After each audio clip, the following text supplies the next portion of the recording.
Warning, the next, I don't know, 5, 10 minutes, maybe half an hour contains spoilers for Avengers Endgame. Why? Because I want to talk about it again just for a bit. Okay. Just randomly, I watched it again. And, yeah, man, I still like it. And I think one of my favorite scenes in this entire movie is still whenever Tony comes back to Earth. Mm-hmm.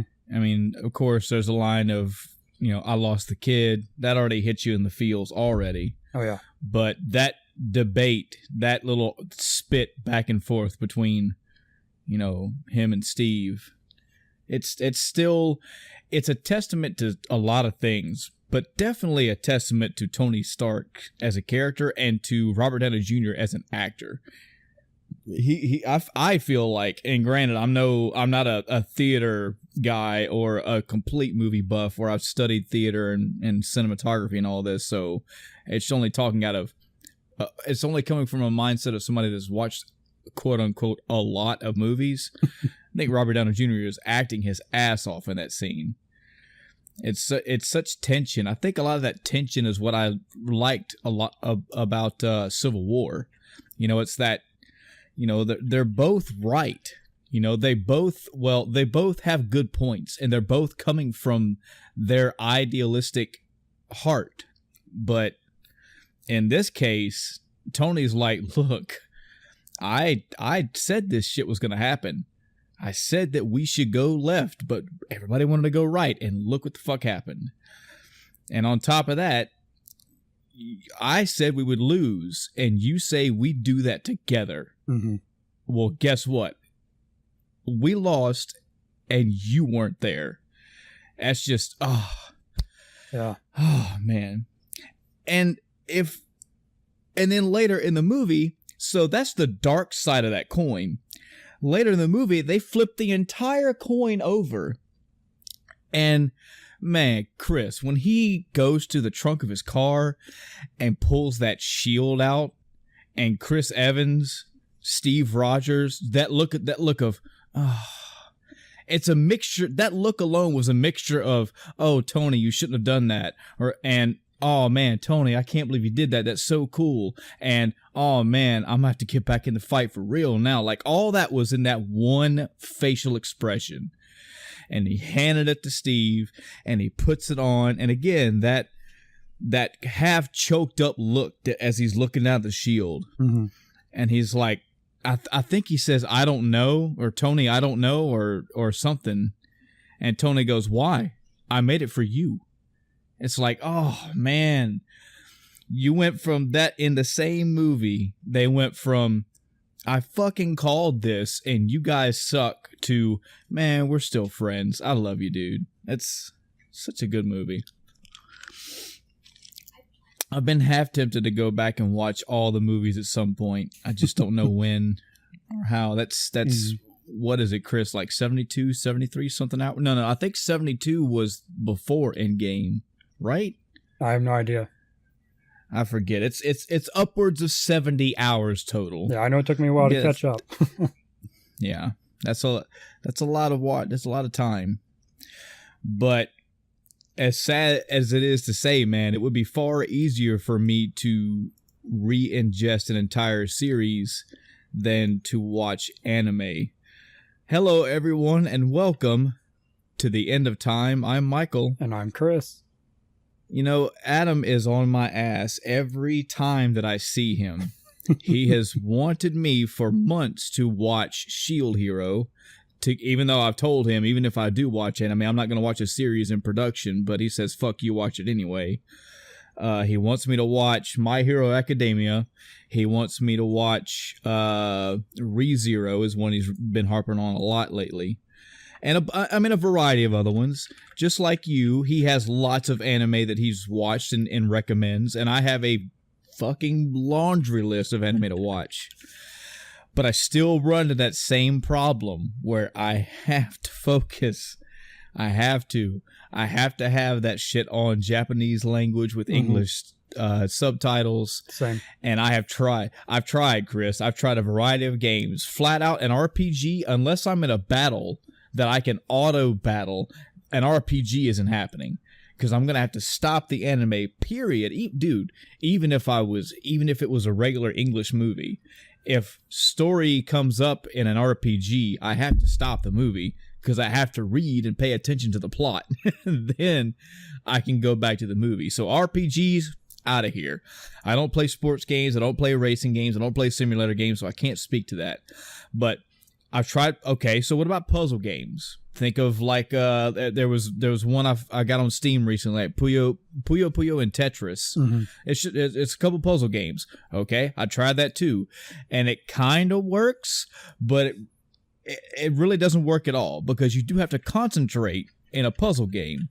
You know, when shit's falling from the sky and you have to stack it up appropriately and correctly, and then plan the next move. Yeah, can't do that either. Story games like maybe The Walking Dead, I don't know, I haven't tried those, but again, there's a lot of story involved, so I don't think I could do that either.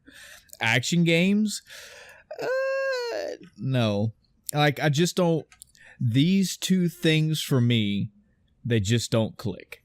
Yeah. And even with me playing, like I've gone through my setup before. I've got two big ass 60-something inch HD TVs in front of me right now, and I usually play games on the left screen, and I will have something in the background on the right, like a YouTube video, usually a YouTube video or YouTube series, and that's fine because I can hear everything and I can either catch what I need to see out of my peripheral, or I could just shoot my eyes back and forth.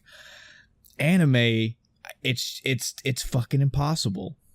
It's impossible. I tried like 2 episodes of some anime actually One Punch Man, when I watched One Punch Man last year. I tried, but eventually I just had to put the game down and just really focus. And even if it's not just the story, especially using One Punch Man as an example, One Punch Man has awesome animation. I mean, the way that they animate the fights in that anime is taken from the manga. So the way they swoop the animation, the way they put the lines in, it's kinetic action, and I want to see that shit. So yeah, I want to control Spider-Man through the city, but I also want to watch this fight scene, Yeah. So I'm cursed, man. I'm cursed. When I retire, I'm gonna have a good retirement because there's nothing else for me to do but play video games and watch anime. And maybe when I retire is when I'll catch up on a lot of my anime. But it's so hard to just come home and just do one thing. It's so hard to just, all I can do is watch anime. If I'm watching anime, I can't do anything else. I can't even browse the fucking internet on the other screen because you just can't. It demands your attention. This is also kind of like a first world problem though, because I mean, it's I wouldn't say it's a first world problem. It's more like a choice of quality, I guess, because I still feel in my not supremely dubbed, educated world, I still feel you get the more authentic anime when you watch Japanese dialogue. Yeah. And hey, Adam has made this point as well. I mean, subtitle companies have come a long way from dub companies have come a long way. Mm-hmm. Apparently they're doing way better at hiring better voice actors. They're doing better at translating the scripts. They're supposedly doing better at, this 4-minute scene is a big Japanese nuance that English people do not know because they don't do this in America. So we're going to make it fit more proper. And, I'm down for all that. I'm not going to deny any of that because I haven't watched enough dubbed to get a perspective. But for a while I saw it as almost borderline snobbish. Guilty of it, of course, but it's like I should probably feel a little bad about this, but whatever. But then the first time I heard Naruto say, "Believe it," or what, I was like, all right, yep, Fuck them. Yep. There was yeah. So this is half random. I'm sure you saw a few weeks ago when I posted Cowboy Bebop. I posted there's a fight scene in the Cowboy Bebop movie between him and I forget the female's name, but it's the one where Spike is a spoiler warning, I guess, for Cowboy Bebop the movie. Sure, I'm going to spoil stuff in a fight scene, but there's a scene in that movie where he is, and just stick in the ride, folks. I'm going to get there. It's going to be a long way around. He's dressed up in a janitor outfit, and he's trying to pretend to be a janitor so people don't notice him. Well, the detective chick or the cop, the police officer, or whatever, she recognizes him, and they start fighting. And this was the first time. I don't know. Bebop's been out for fucking 400 and something years by now, but this is the first time that I have ever heard Spike Spiegel's voice in dubbed form, and I didn't care for it. It's not only, of course, does it not match the Japanese voice, and you know what? Let's dig into that for just a half a minute, Chris. There's something in that. There is definitely something in a character like Spike Spiegel having a Japanese voice, as in a human being, a man has lent his voice to this character. So when you hear that person, you hear this voice. That's tone. That's inflections. That's the way they handle phrases, and the everything about that person is in that character. Well, even without talking about, the anime thing, just go back to Aladdin, our conversation last week. Oh, Same yeah. thing. So, we'll put a pin in that one because we're getting there. We're getting there today. But yes, exactly. True point. Please check out the last episode. We already hashed this out a little bit. But a big summarization is that, you have a supremely iconic character based solely on their voice, because it just feels like they are that character. And even if you're not talking about Genie from Aladdin, if we're talking about Spike Spiegel from this anime, if you watch the anime and you hear his voice, you get so much. With 26 episodes, that's a few hours of dialogue, multiple hours of dialogue from this person. So not only from the writing and maybe the narration, but the way that person uses their voice and the way that they portray that character sets a tone for that person. You swap that over to an English voice actor, unless you somehow find somebody that kind of has the same voice and the same style of inflection and tone and all this stuff, you are now putting a different image on this person. You have one character in Japanese language, and I know I'm not about to speak Japanese, but when they talk like this and everything's great, and then you give them an English voice actor and they're like, everything's great. Yes, we like that. Like that's how different it gets. Okay, I have yet to hear a Japanese actor play an anime character and then hear an English version and go, oh, okay, they try to find somebody that sounds like them. It seems like they just try to find who is a good voice actor, period. And that's as far as they go. And that's good. You need somebody that is in that animation experience. They've done voices for cartoon characters and animated film characters and all that. Yeah, I get that. Find a talented voice actor, yes. But there are too many cases in my experiences where it seems like they have utterly changed a character. And that I cannot stand. You can't have a character just be something different. I give an example. I think I brought this up, 20 times on this podcast, but this is when people ask me, hey man, it's different. Why don't you watch dub now? It's not like this isn't 1995 anymore. It's way different. It's way better. I believe you. I just don't have enough trust to get into it. And here's a perfect example why.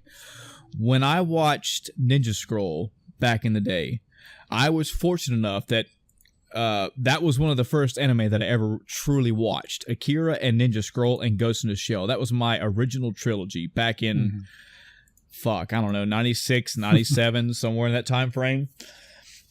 But just because of the way it came to me, Ghost in the Shell was English, Akira was English, Ninja Scroll was Japanese. So I watched Akira 20, 30 times, and I have that movie memorized in my head in a English format. I can't fight that. It's just how it is. It's the only way I had that movie. Ghost in the Shell, English format. It's the only way I had it, so I have that movie in my head. I can hear Motoko's voice, and I can hear all these English anime. I can hear their voices.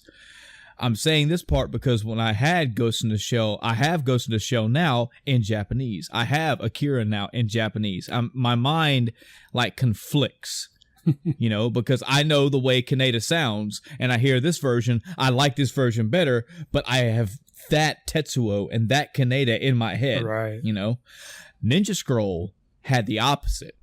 I watched Ninja Scroll 20, 30, 40, 50 times in my early teenage years, mid to late teenage years, and I have all those characters, not only their voice, but the way that they were presented in that movie, the way their characters were.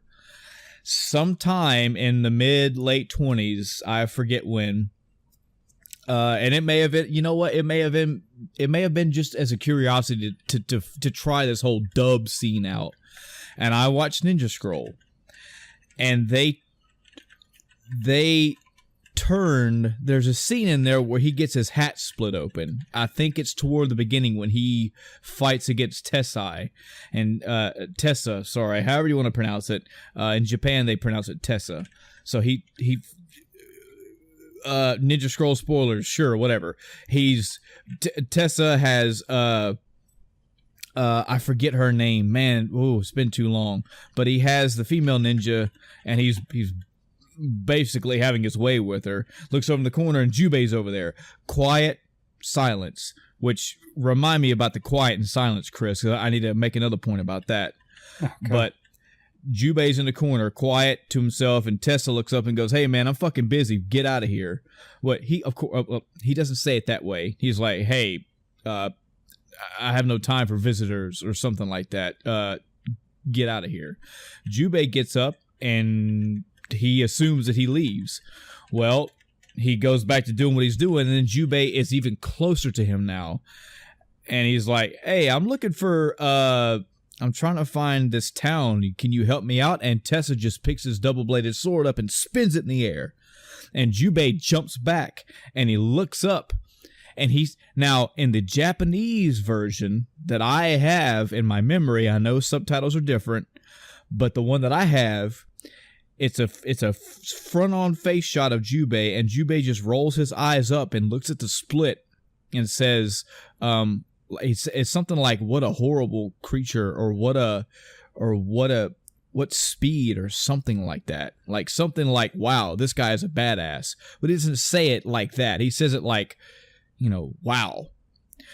The English version, now mind you, this is already about 15 minutes into the movie, so you've already had some dialogue from Jubei. So I'm assuming at this point of watching the movie, I was already kind of grinding my teeth. But that same scene happens. Jubei asks him whatever. He says, "Get out of here." He goes back to doing whatever. Jubei gets closer to him, and he's like, "Hey, man, I'm looking for this town. Can you help me?" And he spins the thing around. He looks up and he goes, "Oh, man, that was my favorite hat." That is wrong. That tone of that character now goes from, "All right, I need to focus because this guy is nobody to fuck with," to, "Hey, I'm the jokey guy." Right. I never took... Jubei had some funny things that he said now and then. He had some witty things to say, but he was not a Spike Spiegel. He wasn't a super jokey, I make funny moments out of everything guy. And that's what I got from watching that dub. And that I can't stand. I have a look and a feel of a character, and I have yet to find an anime that has almost one-to-one transferred it over. Now, I will tell you one, Chris. I don't know if you'll agree with this or not.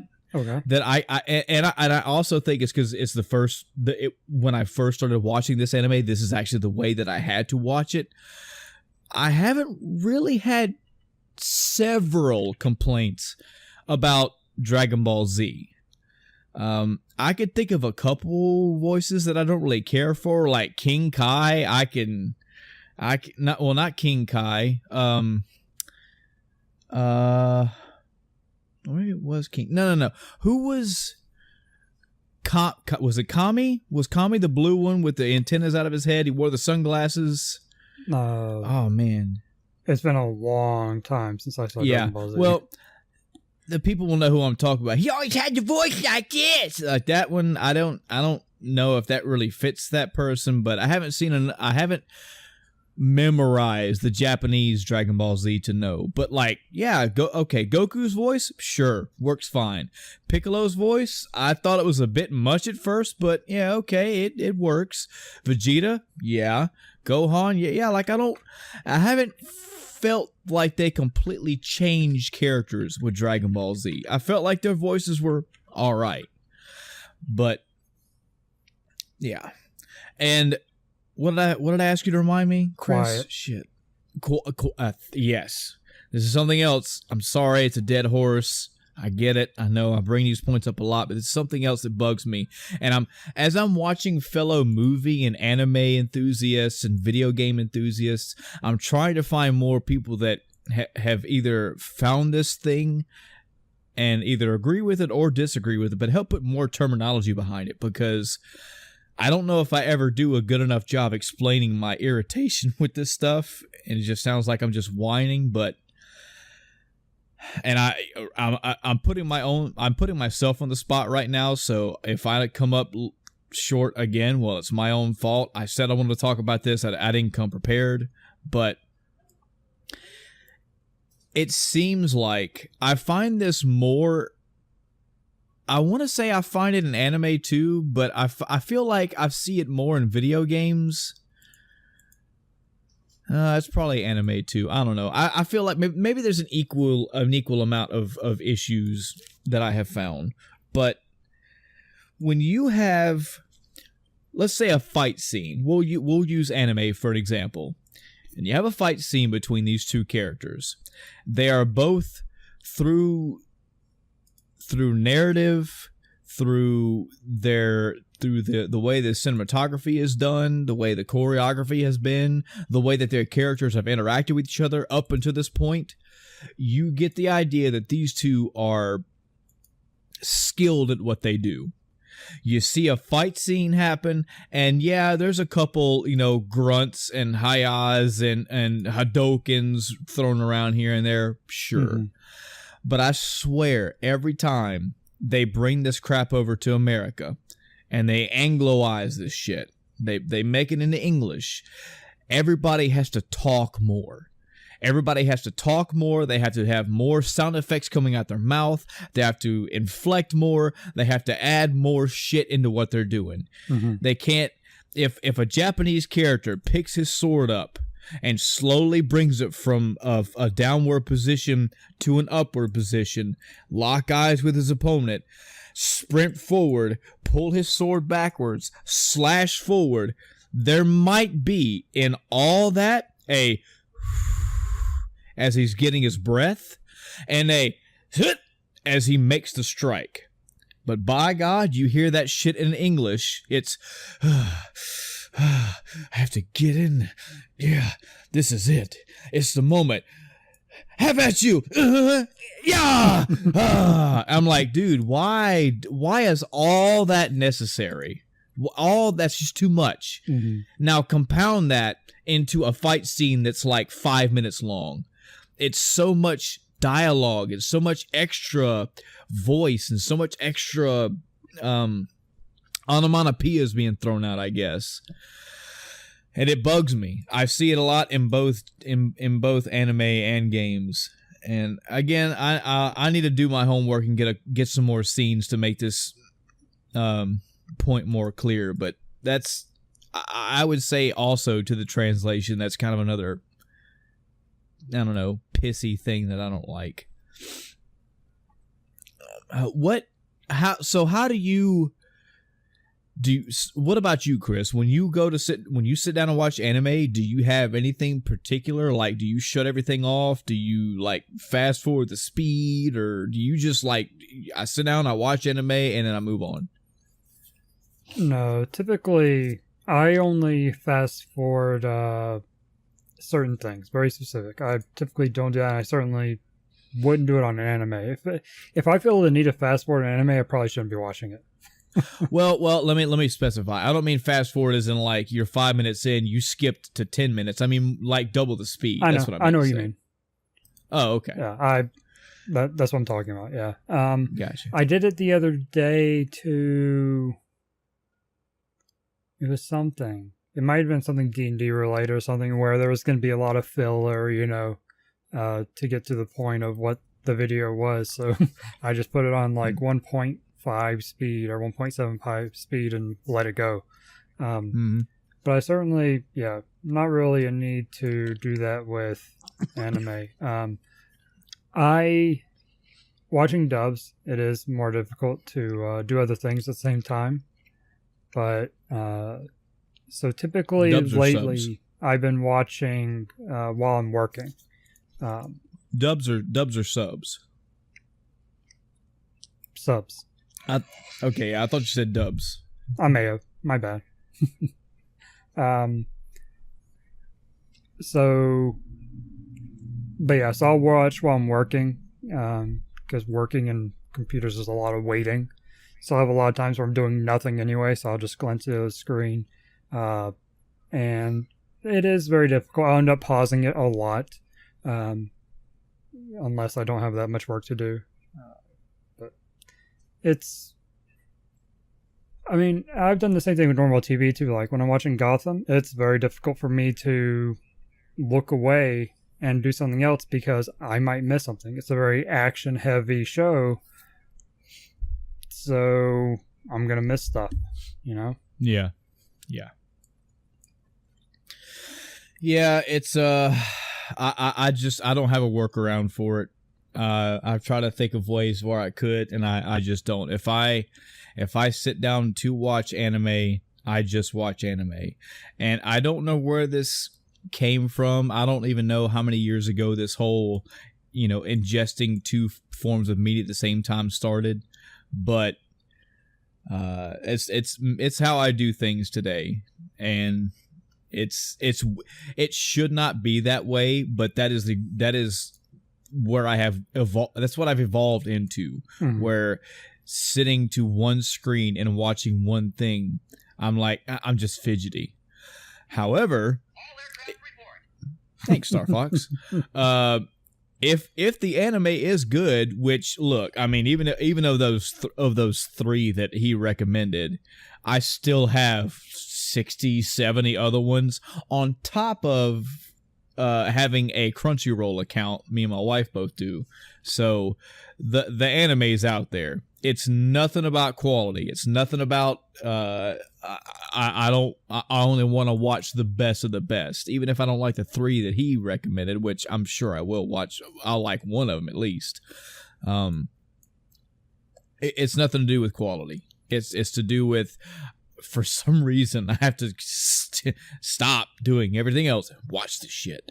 And if it is good, if it turns out to be one of those real good series, well, it's actually pretty easy. I'll be like, oh, fuck that. I want to see where this goes, So, yeah. In any event, Avengers Endgame is great. That's our kicker for today. From Endgame to anime. And yeah, I have genuinely thought about, the whole series, Chris, from start to finish, looping all the way around with the Avengers movies. But and it would be fairly easy for me to do that while I'm playing games too, because I've already seen all of them. Yeah. I've seen the ones that I want to watch multiple times. I don't know of any other detail that I would miss that would make me go, oh man, I can't believe I was playing this game and I missed that thing. It would be just me catching up on everything. So, maybe. My other problem is I have too many YouTube series out there, dude. I mean, I've got too much other stuff that I'm watching already. I've been watching. This is not to steal a week. It's just well, you go first anyway, so up to you. Oh, okay. But here is an example. One of 60, 70 something channels I subscribe to. And I say that, but if at the end of the day, really, the channels that update daily, maybe 6 or 7. I may get 6 to 7 new videos a day. It's not like all 70 of these channels, drop a video every day. Mm-hmm. But Mauler is one that I've been watching lately. And he just does a lot of critiques on not only movies, but critiques on people's critiques. And he's got, I don't know, 30, 40 videos out there, as most of those are multiple hour videos. So that's just one example. But the podcast, Giant Bomb puts a 3-hour episode of a video podcast out every week. I watch that. Easy Allies puts about an 1.5 to 2 hour podcast out every week. I watch that.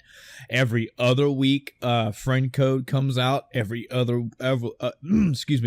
week, Frame Trap comes out.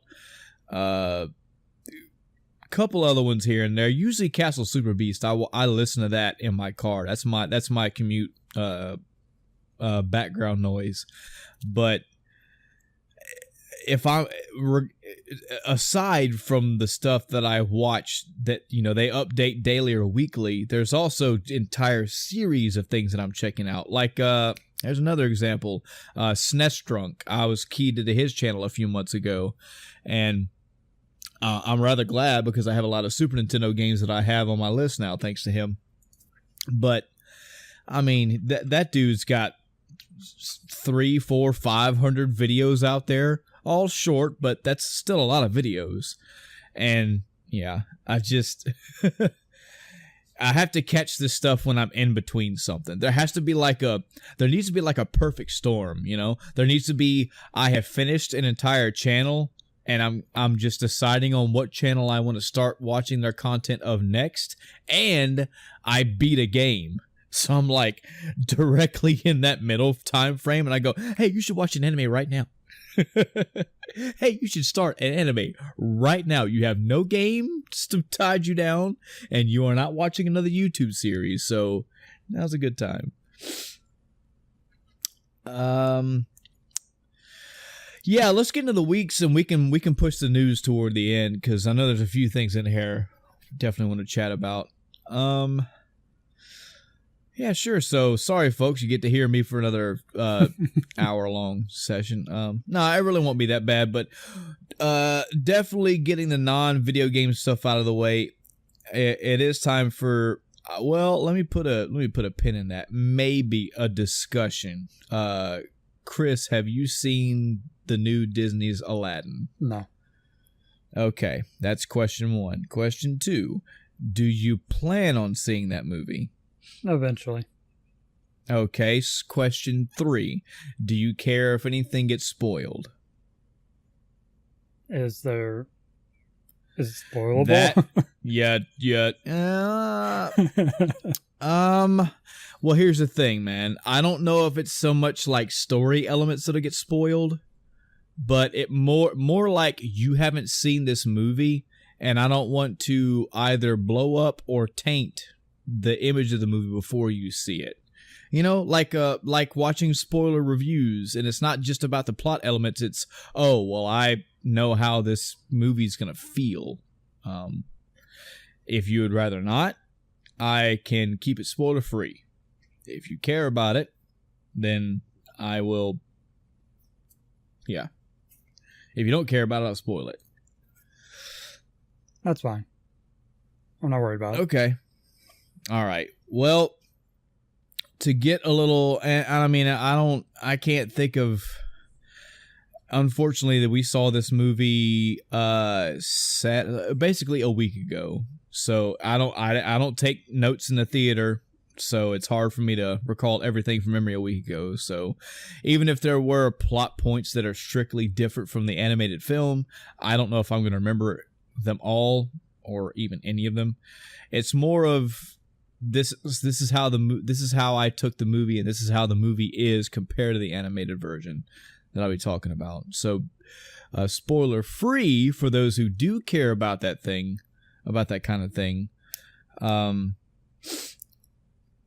I'll say that on my Facebook, I usually do this silly thing where movie reviews, I'll put like a little GameStop. GameStop. No, GameStop. You do not get credit for this. This is GamePro. I put a little GamePro face review up, just a little silly thing. Just describing how okay, for those that don't know, go look up GamePro video game reviews faces, and you'll see they have a little chart. I think it's like 9 faces or 10 faces, and it's 0.5 to 5, 1 to 1.5, 2, so on and so forth. Basically, just giving a little sleeping face to a smile to a thumbs up to a holy crap excited face of what you feel about a movie.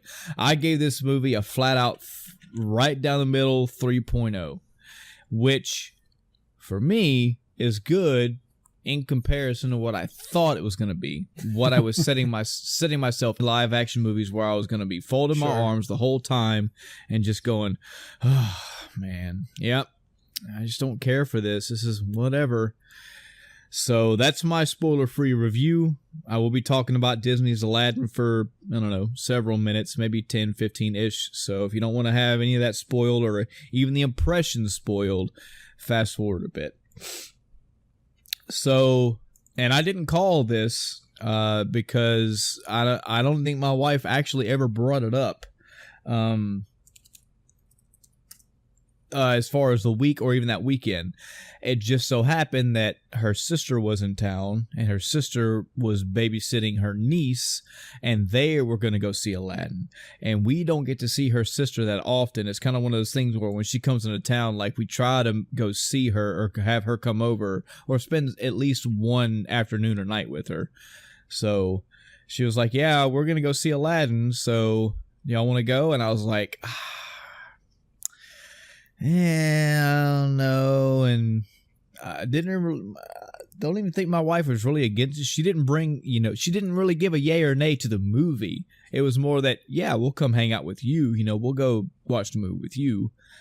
And I was like, I don't know, like, this is a situation for me to be in. Like, I don't want to see the movie, but I do want to see her sister, and I want to hang out with her, and I'm gonna be an asshole if I say no, but I really don't want to see the movie. I was like, well, you know what? Fuck it.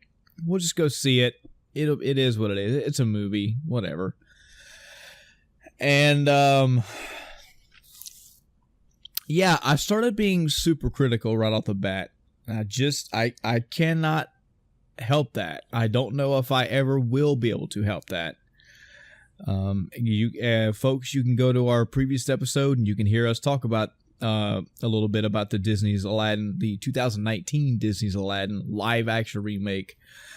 But to reiterate some of the points is that I'm just an old fuddy-duddy, and I don't like change, especially when you already have an adaptive source material. When you're trying to adapt from an original source material, especially something like Aladdin, and not solely pointing the blame finger at Will Smith or at the live version of Genie, but more like that was Robin Williams' character. And I know, look, this is something else I thought of later, Chris. There are tons of these Disney characters that have had their voice actors, and they are no longer with us. Robin Williams is very special. He was an awesome man, but he is not the only character in Disney that had a voice tied to him, and they are not alive anymore. I get that, but it's just still more that from the look of this Genie to the attitude to the fun that this Genie brought, you just can't. It's Robin Williams. It's his Genie.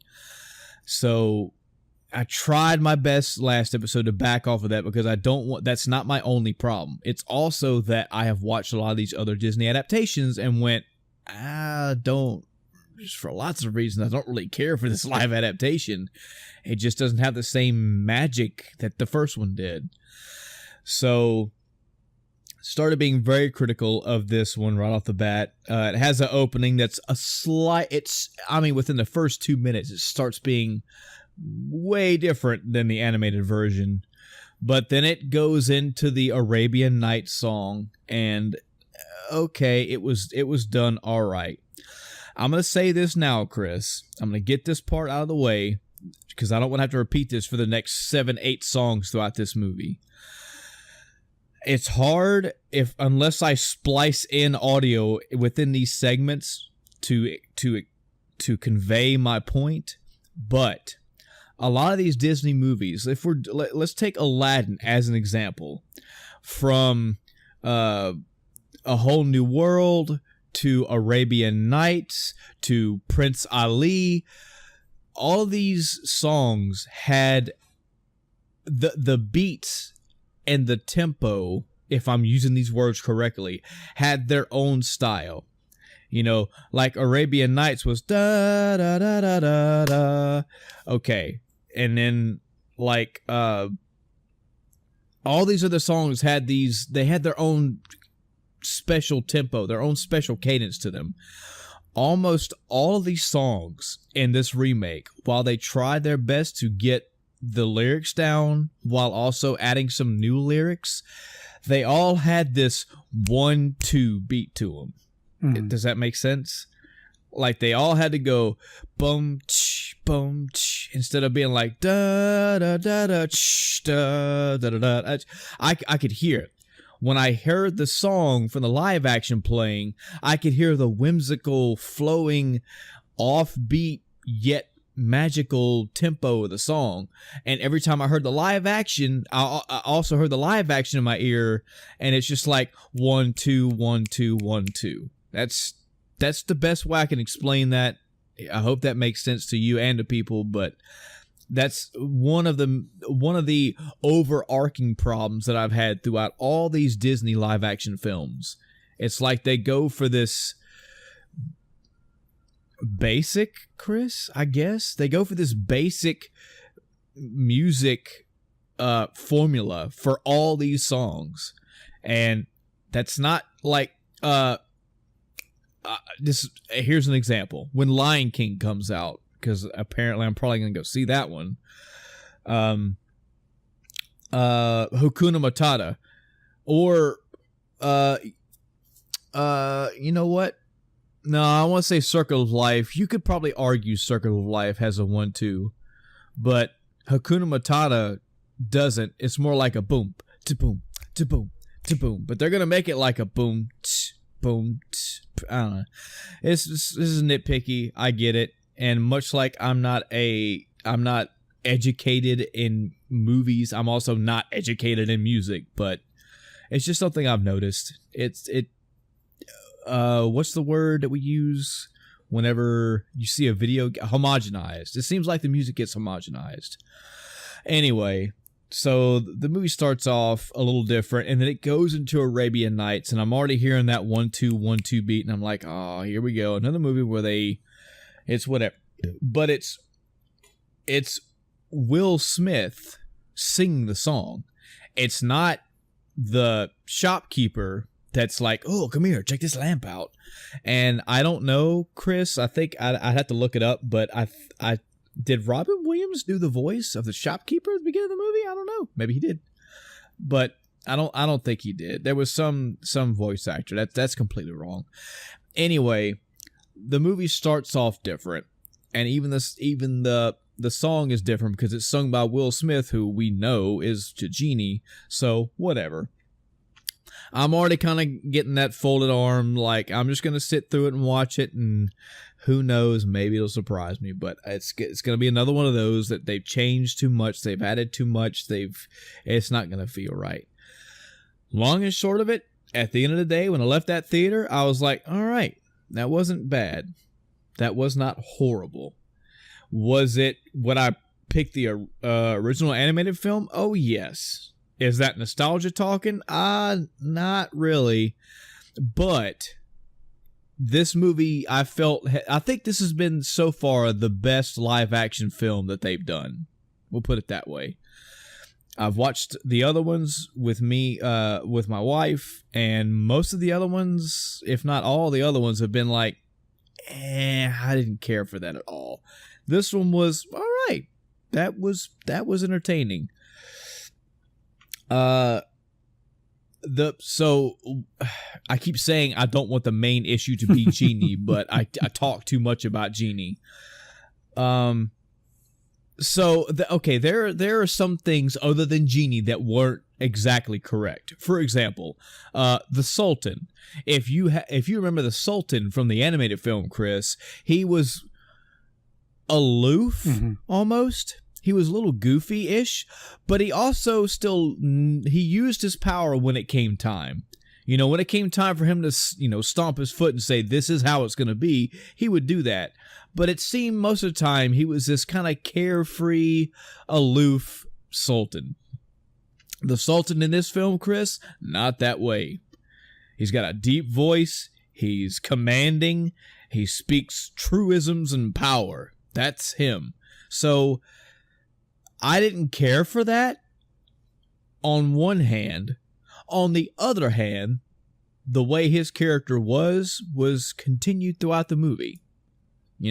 They went with his style and they kept it that way. And the style that they picked, taking it away from the animated film, it worked. And that's kind of the gist of all the stuff in this movie, man. From the magic carpet to Genie to, Prince Ali coming in the city and having the Prince Ali, my fabulous he, Ali Abba, all that stuff. All these things, while even if they had their own style, they may have been changed or added to a little bit or taken away from a little bit, they still actually all worked in an entertaining way. They were still the moments that were supposed to be fun, even though they were changed a little bit or a lot, they were still fun. They were still entertaining. All that said, yes, talk about Genie. This was a big one, and Robin Williams aside, I still wanted to know, what are y'all going to do to this Genie? Because even if, again, Robin Williams aside, the Genie that I know and understand and loved was super fucking wacky. Think Bugs Bunny would take a damn mallet and smash something. Like, he's just goofy. He's a cartoon character, and he knows he's a cartoon character. So how does the Will Smith Genie stack up to that? He definitely Will Smiths it up, as in he has a lot of sass in his voice when he talks, but he also did a decent job of being cartoony. I feel like they leaned more into the CG aspect of him than they did the cartoony version. Let me put that another way. I think they relied so much on the budget of the CG of making him realistic, while he looks like a realistic Genie. From the torso up, he looks like a big buff dude with blue skin. But on the bottom, it's just a cloud. They got that part right. But I can't remember too many times that he poofed and changed into something, and then poof, changed into something else, and then poof, made his arms super huge, and that slapstick animation comedy. There were a few points in the movie where he did that, but it wasn't to the Robin Williams Genie of every other scene he's doing something wacky. But as a whole, I feel that version of Genie was okay. It fit into that movie and played well for that Genie. There were times where I laughed. There were some emotional heartstring times here and there. Not too many times where I was wowed, but I'm also a 37-year-old man. I'm not, 12 watching Aladdin. So I get that's not going to happen. And I also get that this movie wasn't made for me. So taking that Genie as it was, okay, he did an all right job. I don't even know if it's fair to compare him to the Robin Williams one. It's honestly not, because these are close enough to the words of two different genies. But for his character and his genie, I was like, all right, man. Okay. You entertained me. The movie as a whole had several times where they either directly quoted the movie or they got close enough to the line that they were trying to put the spirit of what was said or what was inferred into it. And I was like, okay, okay. You at least went for what the original was trying for. None of this. I'm keeping this movie level field though, because nothing in this movie made me go, oh man, I can't wait to tell Chris about this. I was totally wrong. It was more like, all right, okay, I'm not mad. I'm not upset. I had a few laughs, got some chuckles, had some pretty cool wow moments, and that's way more than what I thought it was going to be. So, what I recommend it? I also got to point out, just like a lot of these modern Disney films, yes, they do. Some of the songs do get a little poppy, not much, not over much, but yeah, that does exist in this one as well. But, so would I recommend this movie? I will say this: if you want to take your child to see this, I don't even know if I don't even know if I want to say whether or not that child has seen the original Aladdin, because I don't know. That's up to you. But this movie by itself, yeah, sure, kids will get a kick out of it. Lots of color, lots of musical moments, lots of stuff for kids to be entertained by. Are you an adult? And no, I'm not talking, are you 37? Are you 24, 25, whatever? Are you an adult paying your bills, going to work, and you've never seen the original? Will you go see this? I don't know if this is something you'd probably want to go, search the theaters out for, but you may have a good time with it. I don't necessarily know if this... much like the other ones, I don't know if this truly captures the Disney magic feel for me. So if you're looking for movies that do that, I'd say I would suggest you just go find the animated films, period. But as a regular film, yeah, you might be good till it comes out on Amazon, digital or Netflix or whatever, or Redbox, whatever. Now, are you an adult in any adult range and have seen the original animated film, whether it's your favorite or you've only seen it one time? I would say this right here, let this one be your judgment point. The sad part is if you watch this one and you go, you know what, I really, really love the animated Aladdin and this movie was okay, you kind of need to stop for a minute, because in my opinion, they don't get any better whatever other ones you go to. But I would say this is a testament to Disney to a slight degree of me giving them credit, and that credit being, okay, you guys have the potential to make these okay. I wasn't mortified. I wasn't like, oh, they ruined another Disney film. I was like, all right, not bad. So that's good. In any event, just the flat out, man, of it not being bad, and I didn't feel like I wasted my money. I didn't storm out the theater going, man, I'm sick and tired of these live action ones. We haven't discussed it, my wife and I, yet, but I think The Lion King is going to be the next one on the block, and that's also going to be a toughie. That's really going to be a toughie, because this is something else I thought when I saw some pictures for, I guess there are new trailers / posters out for The Lion King. And I don't know. When you watch The Lion King, the animated film, the physical design of the characters, of the lions, both the lions and the cubs, they look like a lion. Yes, you know, Mufasa is a lion on 4 legs with yellow fur and a red mane, and that he looks like a lion.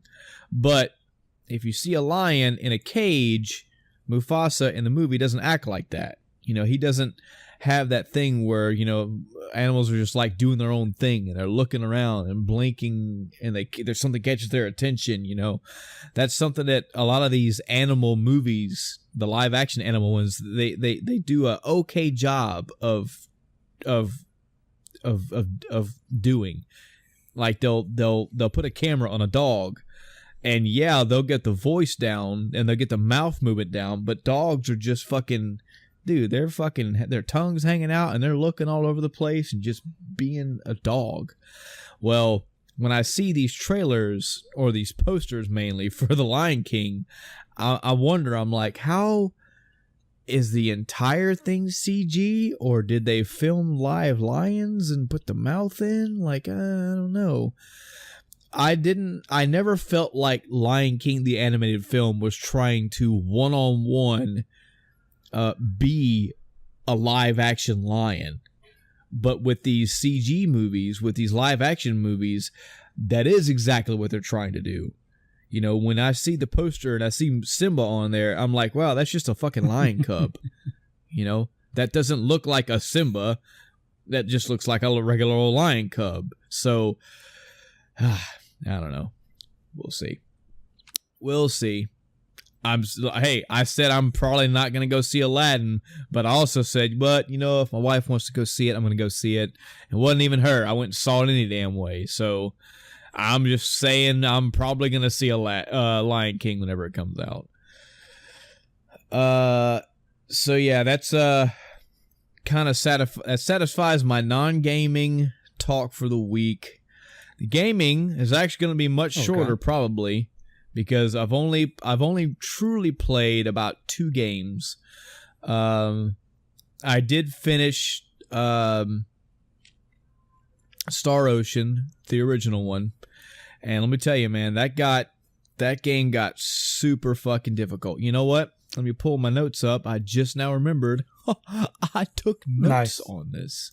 So when I last left off, I forget where I was in the game, but I did take some notes, and it was from whatever I talked about last time to I beat the game. Something I noticed about this game, it does a fairly decent job. It was very good about narratively telling you about details that you might have missed. For example, spoiler warning for Star Ocean, just in case, folks, but fairly early on in the game, or maybe a third, half, I honestly forget, but you end up going through basically a time machine or a time portal, whatever, and there's 2 characters in front of you, and then there's you and a character next to you. They open the time portal. Okay. And okay, well, actually, I don't know if is it a time portal or is it a teleportation place? Shit. I mean, that's a pretty big distinction. Yes, it is. Well, I forget. Let me get it's not even the point of it. So the 2 people in front of you, like it opens up, and the 2 people in front of you are walking, and you're walking behind them. They step through the portal, but there's steps leading up to the portal, okay? The 2 people in front of you step up, step through. You and the girl next to you, Iria is her name, she's walking with you. She step up, trips, and then you look down at her and help pick her up, and then y'all continue to step up, and you go through. When you land, you and her are right next to each other. You're looking around, you're like, oh shit, where's so-and-so and so-and-so? And I asked myself the same question. I was like, oh man, there's Iria, there's me, where are the other people? Where are the 2 that were right in front of me? And when she gets up, in case you missed it, I didn't. It was clearly shown. But in case you missed it, and in case you needed something there to just give you a little hand nudge to help push the story along, she goes, well, they walked in front of us, and I did trip, so they went through before me. Maybe that meant that they got displaced somewhere else. If we had all walked through the same exact, inferring that if you all had went through the same exact time, you would have landed at the same place. But because she tripped, they went through a few seconds before her. All those words I just said, she didn't add all that. She gave a 1 or 2 sentence of this is possibly what happened.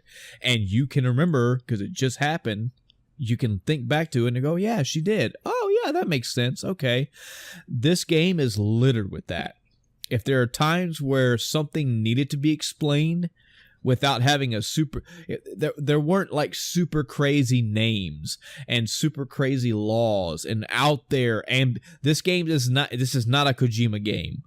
If there were times where something came up that you went, wait a minute, this doesn't make sense, they narratively had a way to gently, not forcibly, not point their finger directly at it, but narratively go, here's a little push.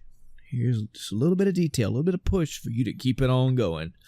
So it was nice to go through an RPG like this that had so many story elements, but was still able to keep track of them, because not only was I able to pick up on what was going down, the times where I didn't, there was always a little bit of something there to guide me on.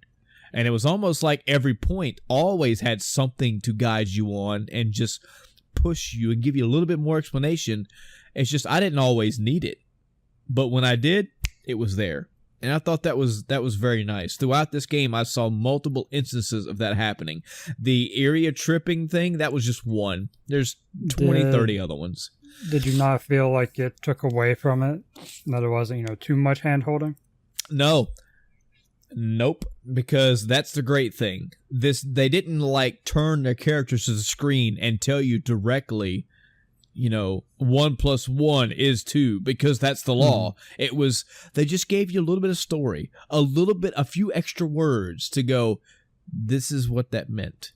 It wasn't necessarily hand holding. It was more like looking your way and kind of nodding the head, more like, sure, over there, not the answer is this. This is exactly how it is supposed to be. It's like, think about it this way. And you went, oh, okay, yeah, I got it. And again, this kind of had me worried, because the beginning of this game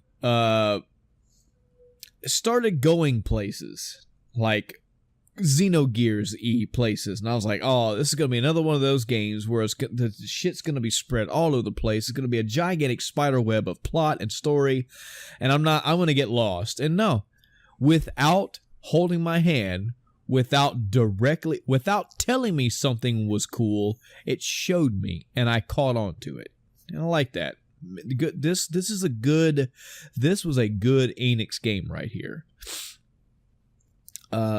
Let's see.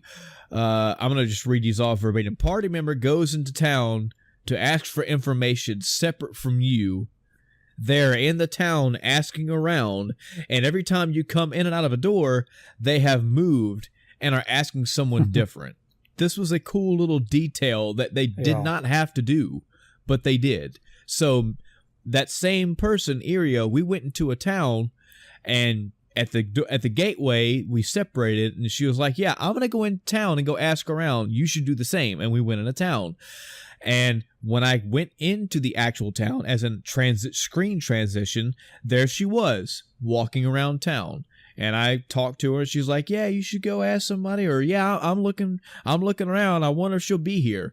I went into a house, found somebody, asked them, talked to them. They mentioned they didn't see these people I was talking about. I came out, and that character was talking to somebody. And I went up to her, and she's like, yeah, this person doesn't know either. I went into the inn. I talked to the inn person, said, no, I don't want a room. Found somebody in a room, talked to them. They said, no, I haven't seen these people you're talking about. I left the inn. The character was away somewhere else talking to another character. And I was like, this is a Super Nintendo game. And that is some incredible detail that I was not expecting from this. This game is littered with little details like that. Little bitty moments. They're not everywhere. We're not talking think of Breath of the Wild, but that's not an accurate comparison. This game isn't littered with these, but there are a few times where I was just, for lack of a better word, I was just impressed about the little details that they put in this game.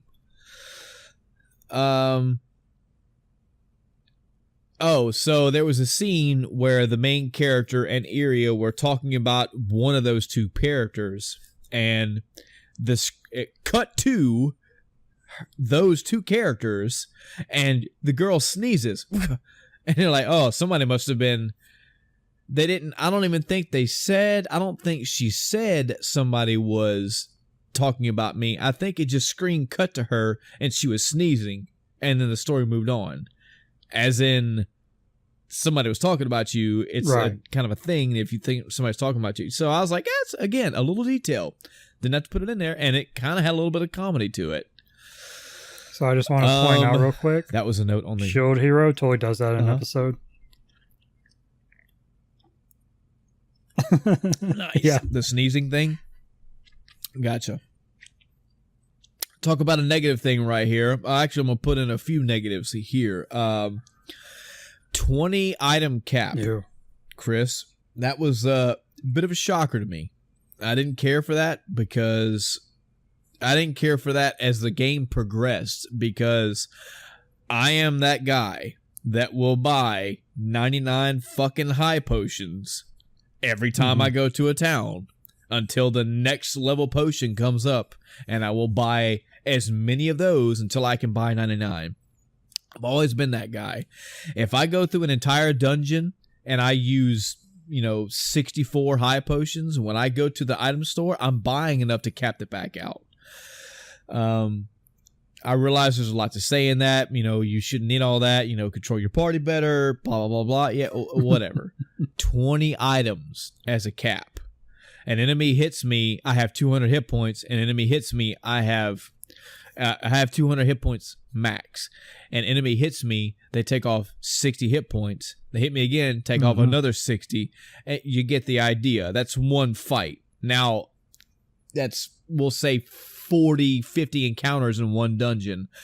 Needless to say, I'm going to have to go back into town and buy some items. That sucked. I didn't care for that at all. Now, there is an ability that you can get with your characters later on. I believe it's called Pigeon. And basically, you can, in a dungeon, call a pigeon basically to you, and that pigeon acts like a store. Which Why have the limit then? I don't know. I don't know why the item limit is there. I don't get it. But I finally found that workaround by complete accident. There is a lot of skill ups in this game.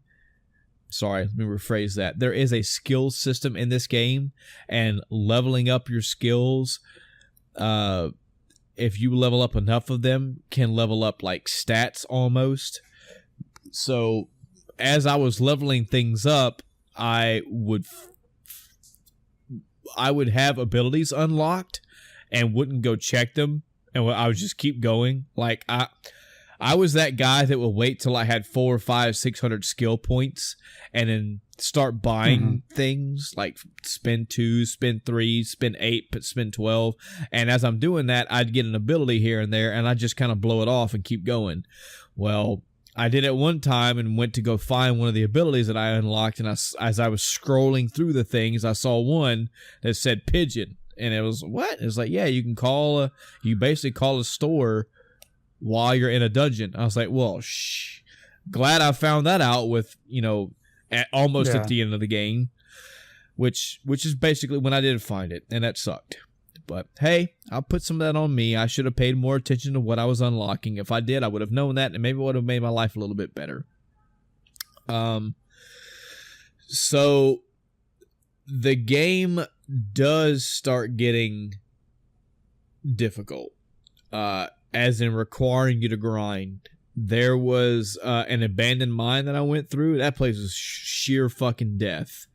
That was actually early in the game. This is something I didn't care for. I found a little mini quest that said that I could go to this cave, which was the abandoned mine. And I did, and I was only like level 8, 9. There are level 50 or 60 monsters in here. Wasn't told, had no way of knowing, and got wiped. And was like, man, what the fuck? And then I went back in just to make sure, found a different set of enemies, and got wiped. So that was crazy. Another little positive note, something that was pretty cool. I went to a town and basically did a little mini Dungeons and Dragons game with this character. Okay. Just talking to this little girl, and she was like, hey, do you want to play this game? And I was like, sure. And she was like, you're walking through a dungeon and blah. It was basically a little choose your own adventure kind of thing.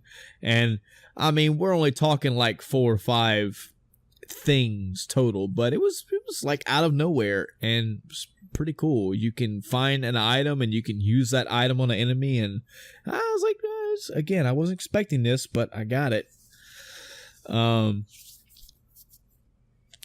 Then I hit a wall, and it was a super pissed. This was when I found the pigeon item, and by this point I was so pissed off. I don't know if I was gonna quit the game, but it was more like, I'm not gonna fucking let this game beat me.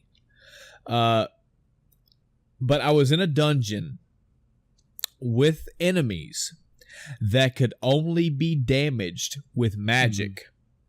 However, the town to go back to go buy more magic replenishing items was way away. The puzzles inside required a lot of walking around, so not only would you have to walk all the way back through the dungeon, and you can't attack anything if you're out of MP and out of MP replenishing items, you have to walk through this place running. You get hit when you run. And then you have to track through screen after screen after screen way, way, way back to get to a town to buy 20 items. We'll say 40 because there was 2 MP restorative items. But go all the way back to the dungeon and fight a bunch of enemies that can only be damaged by magic. Those are 2 things that should not have been in the same place. That's not a good way to do something like that. So what it was is there were lots of puzzles inside of this dungeon, and you're walking all over the place trying to find where to go, trying to find where a key is, trying to find where this is, trying to find where that is, and you're trying to transition between 5 screens, and you're getting attacked by 15 different encounters, all of which you can only use magic. And it's either use magic or get your shit kicked in as you're running away. So there were way too many times, Chris, where I would get, if there were 30 puzzles in this place, I would figure out 2 and have to go all the way back to town, buy items, come back, solve one more puzzle. And again, you just have to put your mind frame. I'm having to walk all over the place. It's not, aha, that's the red key, I know where the red door is. It's not like that. It's like, where the fuck am I supposed to go in here? What is my reference? What thing do I need to do? Well, now I'm coming back and not even figuring out a puzzle. I'm coming back just to wander. And that was taking a toll on me. That really was. But I finally found by accident the pigeon item, and that helped out. I was able to start buying items and push my way through, and that made it a little bit better. The final dungeon and the final area and the final boss, all of the final stuff in this game was very tough. I spent a lot of time grinding, but again, at this point, with being able to buy shit, it made it a little bit bearable. But the end game for me, someone who did not put 600 hours into this and thoroughly, there are a lot of things I could have done, Chris. I could have went through and thoroughly read all the skills and maxed everything out and really put together a dynamic kick-ass team. I could have Final Fantasy Tactics this game but I was trying to do the basic stuff and just get through the game, and that started to be extremely difficult. But I finally made it through. I finally beat it. Nice ending, for a Super Nintendo game. It's capped off everything just fine. And yeah, still at the end of the day, even with all the negative things that I mentioned about this game, I still recommend it. It was definitely a surprise for me as a Super Nintendo RPG. It's just another testament of why this is my favorite console. I love this game, and I love the RPGs that it produces. Looking over the list of to plays, I still have a good 5 or 10 other RPGs that I need to get into, that half of those I didn't even know existed. So I've got plenty of more RPGs for the Super Nintendo to get into in the future. Immediately after that, I went into the list and did the whole random thing and landed on Drill Dozer for the Game Boy Advance. This is a platforming puzzle-ish game. The idea, the gimmick, if I can use a negative-ish word, is your character is on this little rideable mech. It's not a super bipedal walking mech. It looks like a round disc on the screen, and you have a drill, and you use that drill to navigate through the levels. There are objects that have to be drilled through. There are objects that you have to drill in one way and then drill out the other. There are objects where you latch onto it with your drill, and then by slamming it in reverse, you can jump off and a little higher to another area. It has a cute little story. I do feel sometimes the story jumps in a little bit too much, but not in a game-killing way. But yeah, there are upgrades you can get. You can upgrade your drill. You can upgrade your health. There are upgrades you can buy as you collect different currencies throughout the game. Has a little bit of there are going to be times where you're going to want to go back into levels you've already beaten, because now you have a drill bit that will let you drill into harder surfaces, stuff like that. So replayability and going back into levels, definitely a thing that you're going to want to do, not only for mainly because you want to find new items, but also new areas can get unlocked when you can use your upgrades. I don't know how many bosses I'm into. I want to say it says 1, 2, 3, 4, 5. I'm like 7 or 8 individual levels into the game, if that's counted the tutorial. I don't know how much further I've got, but all in all, I'm enjoying it. The gameplay is addictive. It's fun. They ease you into the new mechanics. Every one of them has hey, that block looks weird. This is what you do, and it works. It's fine. Bright colors, not super difficult. It's challenging when it needs to be. I've had a couple bosses where I was like, one was, I don't really know what to do. Oh, well, duh, I figured it out. And the other was, my timing has to be better. And then my timing got better and I beat the boss. So, I've seen the Drill Dozer game on a few other instances. I don't know if I had a remake or a sequel or what, but I have seen this before.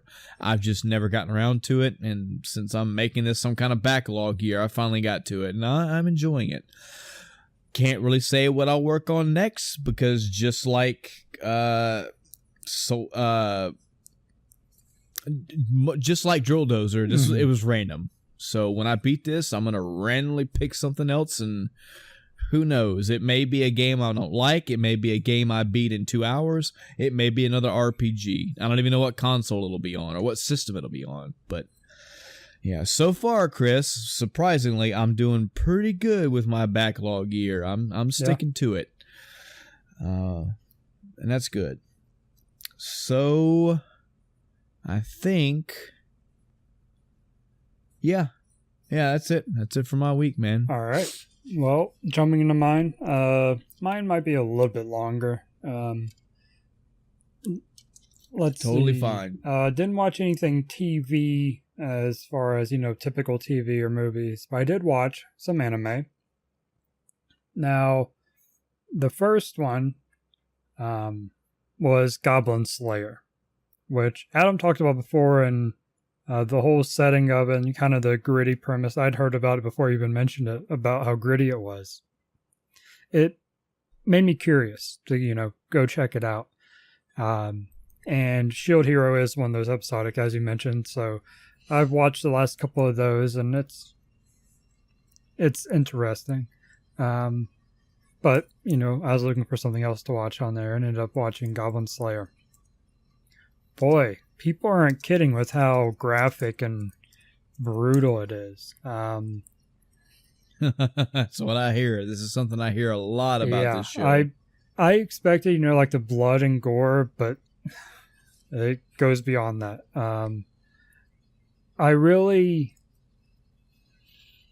like the flow of the show, and this is the first season's done. They say there will be a second one, but it hasn't even started. But the first season is really a standalone thing, I think. Regardless of how they connect it to season 2, season 1 is a start to finish thing, well, I lost the word I was going to use anyway. But so the premise, for those of you that don't know what it's about, as the title says, it's about slaying goblins, but it focuses on one character in particular who actually goes by the name Goblin Slayer, because that's all he does. In this world of fantasy, and Adam confirmed this to me because I definitely got this feeling while watching it, but it's based on a D&D campaign that someone did. And you definitely get that feeling because they're adventurers. I didn't quite realize this until most way through. I was like, have they said a single name? Because I don't think they do. Interesting. It's like, okay, he's Goblin Slayer. She's the priestess. That's an elf. That's this. That's that. The person that runs the guild, she's the receptionist. I don't think they ever gave a name. I'd be really curious to go back now and actually look. But once I noticed it, I was like, yeah, I haven't heard a single name. I only had a couple episodes left at that point, but it was fascinating when I realized that, because everybody's so, especially in D&D too, it's kind of like, well, everybody has a name, everybody's somebody in the thing. But then if you think about it, there's so many people that it's just like, yeah, that's the barkeep. That's, the serving wench or whatever. They don't have names. Their names don't matter. But main characters typically do, and that's kind of funny where they don't. It's like, oh, you're a magic user, okay, or he's a wizard, that type of stuff. Kind of identifying them by what they do. Neat thing to do. But so the season follows Goblin Slayer through his adventures with another character introduced with at the beginning, and expands upon it, etc. Like I mentioned, good flow. Did get a little predictable towards the end with you kind of can see how things are progressing. But it was still done well, and it was still a satisfying end to the season. If not sort of anticlimactic. It was still good though. It just wasn't, what's the word? There was action. How can I put this without spoiling anything? It's gonna be difficult to do that, because with the amount of attention to the gore and the attention to the severity of the plights that they are put into, you really got to balance that at the end with a, oh yes, and not just a, well, it's over. Yeah, there was action, but it wasn't the action expected. I'll put it that way. Mhm. There were some things that, even though kind of the general theme was, predictable towards the end, there were things you were expecting that didn't happen, and things happened a different way than expected. But that's fine. Like I said, ended good. Would recommend to watch it if you can handle very dark type stories like they go through. Mhm. Now let me ask: is this an ongoing series or is it done? Well, the first season is done, and they said there was going to be a second. Okay. So I don't know if the second one will follow the same character, if it's going to follow something else. It'd be kind of hard to follow with something else, and still call it Goblin Slayer. What ended better for you? The ending of Goblin Slayer or Game of Thrones? Wow. Goblin Slayer. Okay. Woo. Yeah. And there's a specific... that long pause. Yeah, I was trying to think. Yeah. Let's not go there. We talked about Game of Thrones. Mm-hmm. But it's one of the things I like about Goblin Slayer is he is very good at what he does, but he is also very human, but it is also a fantasy world. So being human doesn't mean being like normal us human. It's normal fantasy human. And the character growth, personalities and all that between the characters, it's really fun to watch, and definitely partway through I definitely got that D&D feel, like I was watching, a D&D game without the dice rolls, if you will. Mm-hmm. So yeah, like I said, would recommend it. So after watching that, so there's, and I'm sure you know about it, but there's the Persona 5 anime, Persona 5, the animation. It's literally just the game. I watched to the end of the first palace, and I was like, okay, there's a couple extra lines of dialogue, but even then a lot of it is word for word the game. Yeah. So I was like, and okay.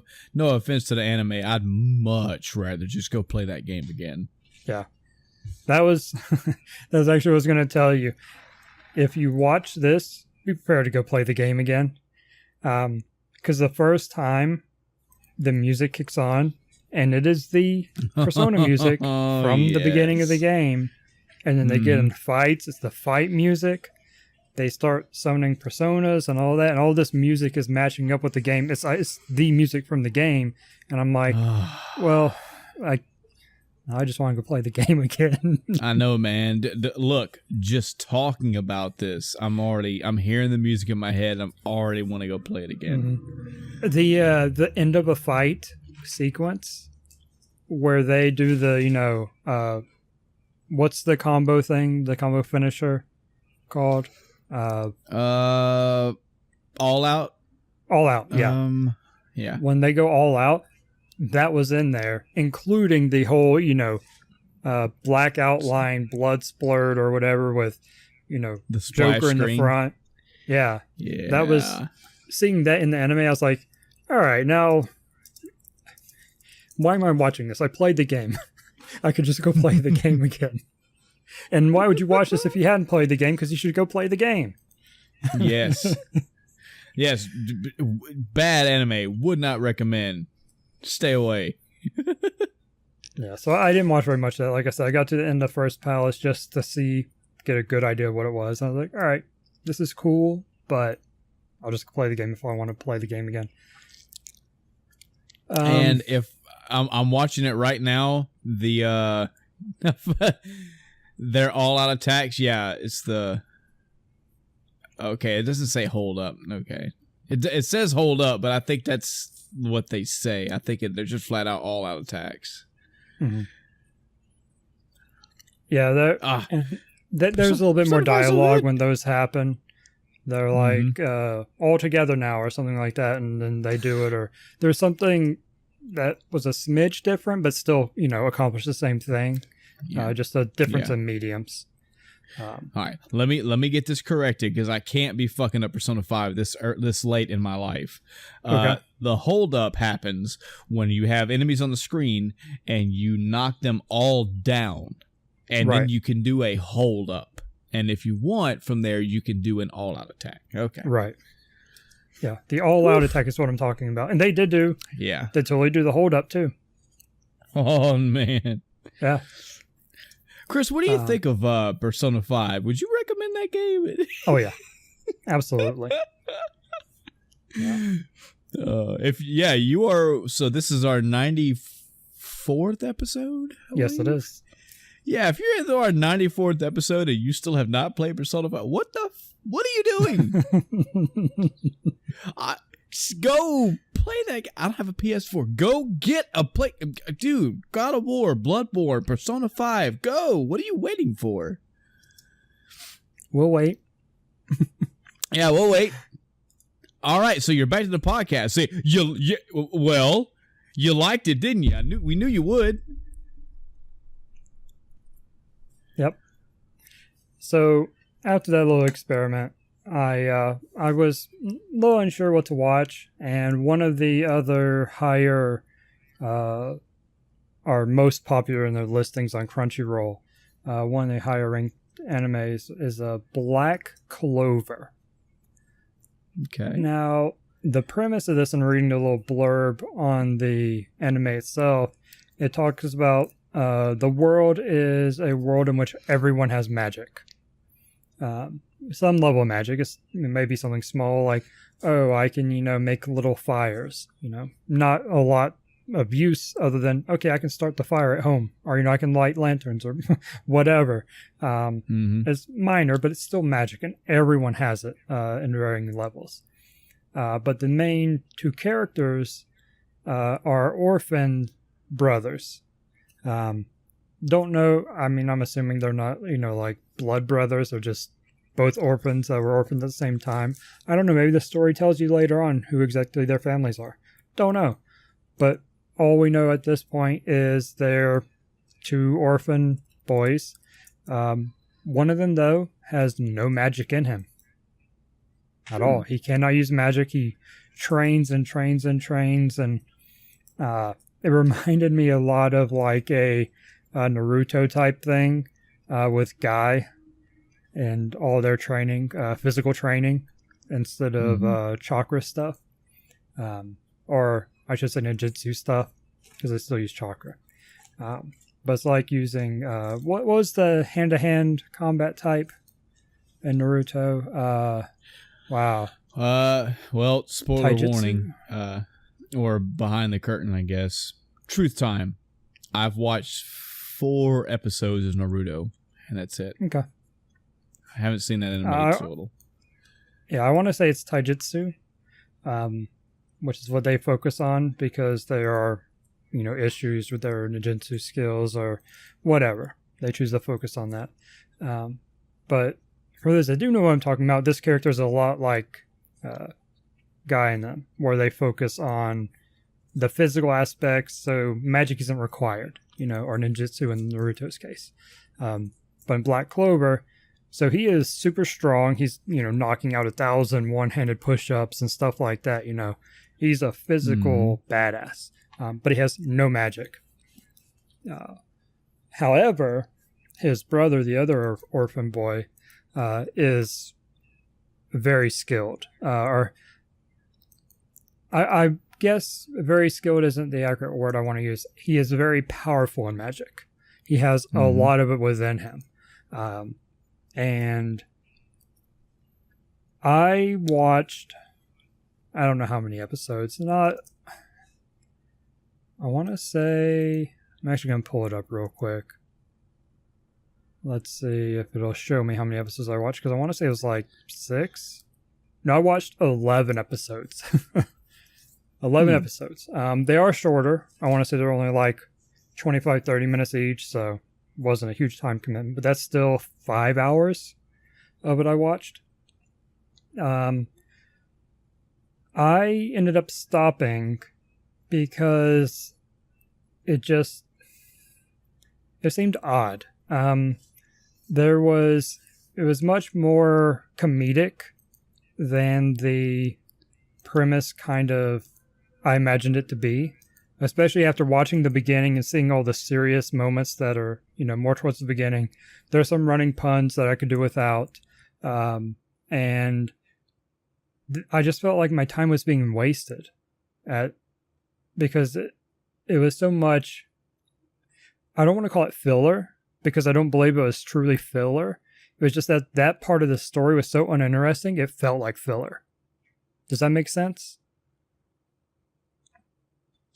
I don't know. It's rough, and I'm trying to think of another anime that I watched and just stopped because I didn't like it or I wasn't enjoying it like this, and I can't think of one. Perhaps it picks up later. At the end of the day, man, if you didn't enjoy it and you weren't into it, you just weren't. Yeah.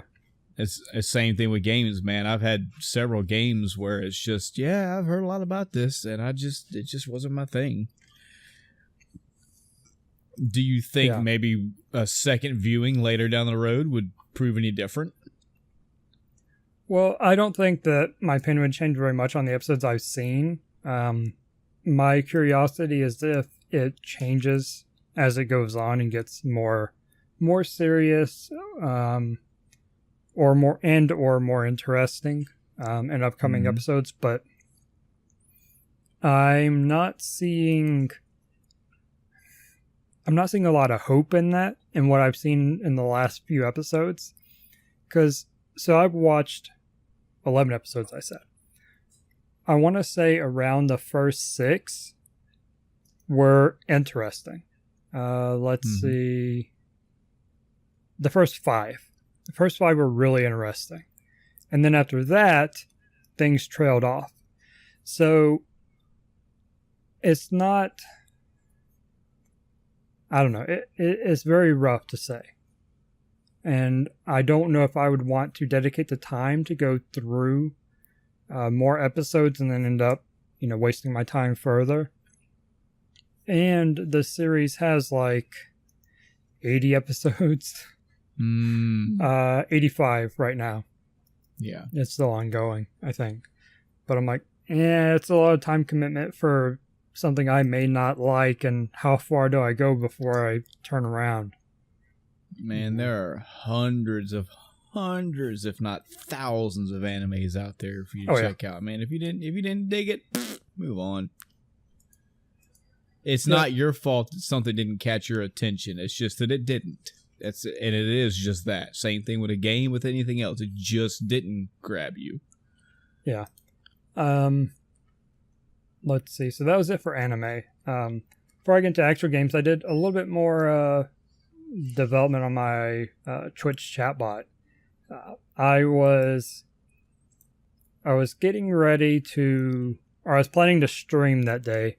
But in the morning I was messing around, or the day before I'd been messing around with my bot and I was dying a bunch. So I was like, I need to upgrade my equipment.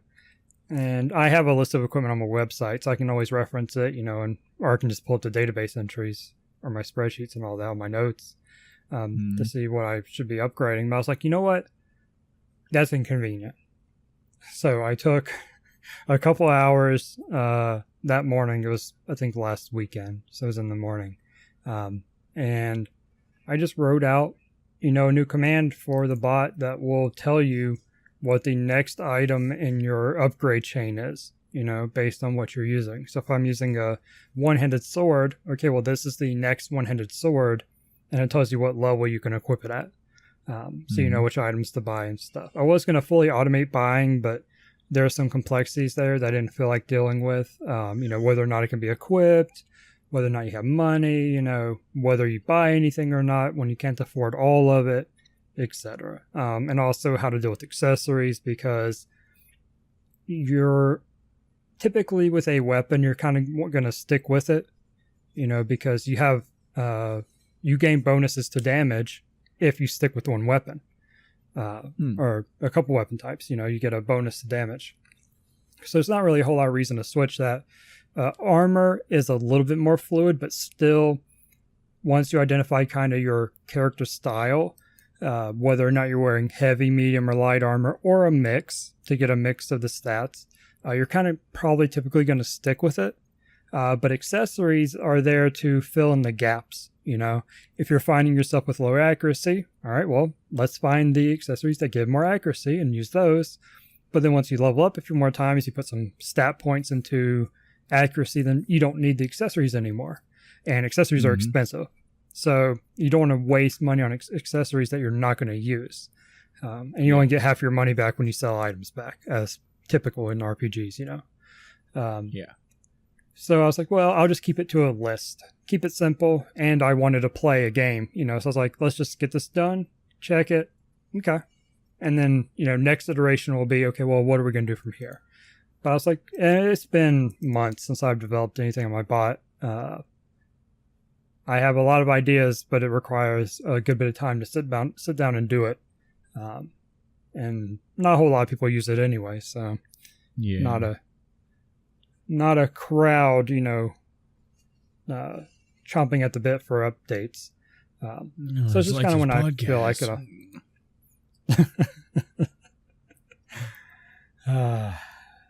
Too real. Yep, too true. We love you, 39 subscribers, though. Yeah. So I developed that, and that was just a quick little thing. On to games. Now, before I get into, Mario May stuff, I mentioned last week that Magic the Gathering Arena had some sort of story-related event that I was going to check out. What a waste of fucking time. Wow, this is that's the big first fucking words, thing, man. This is the first thing from Arena that I've just completely hated. Now, there's two reasons for this. The first is that there's absolutely nothing story-related about it.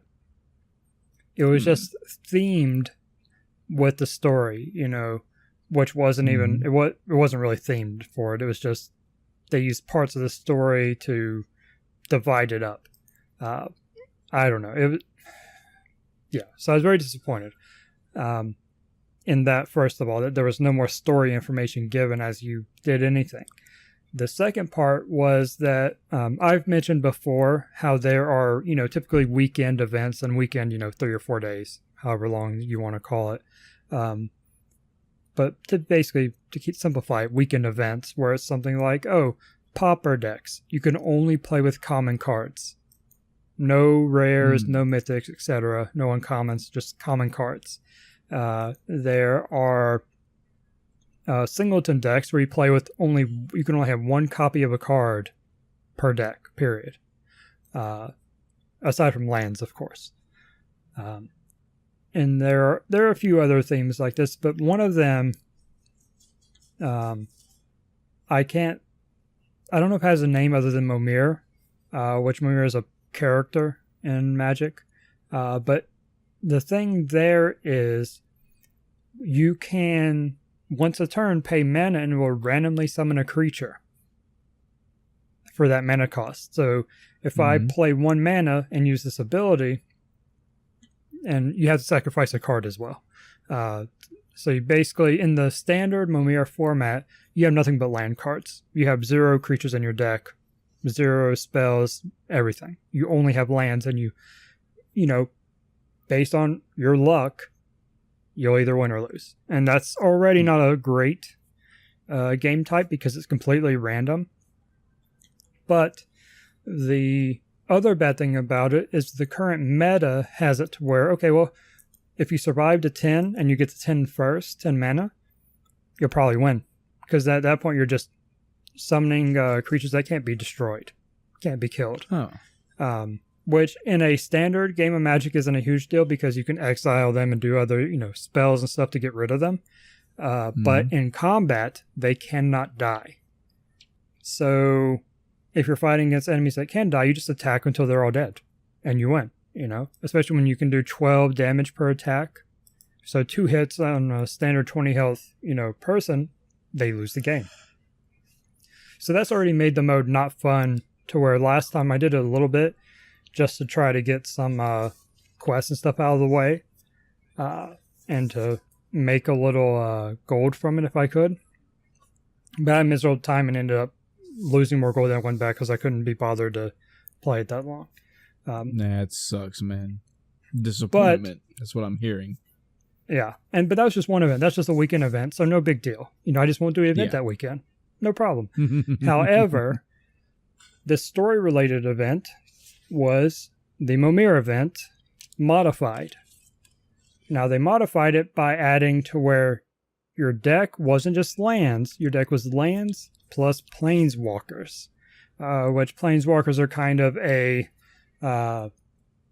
hero cards, if you will. They're not standard creatures. They play off in their own spot on the game board, and they have their own health ticker counter, and they have special abilities. And you can pay their health. It's called loyalty. You can pay loyalty on them to use these abilities. Sometimes you earn loyalty for them. Typical planeswalkers will have what are called plus and minus abilities. Plus ability, okay, you draw a card or something. Something minor, simple, but you get another loyalty, and then and you'll have a, -2 cost thing.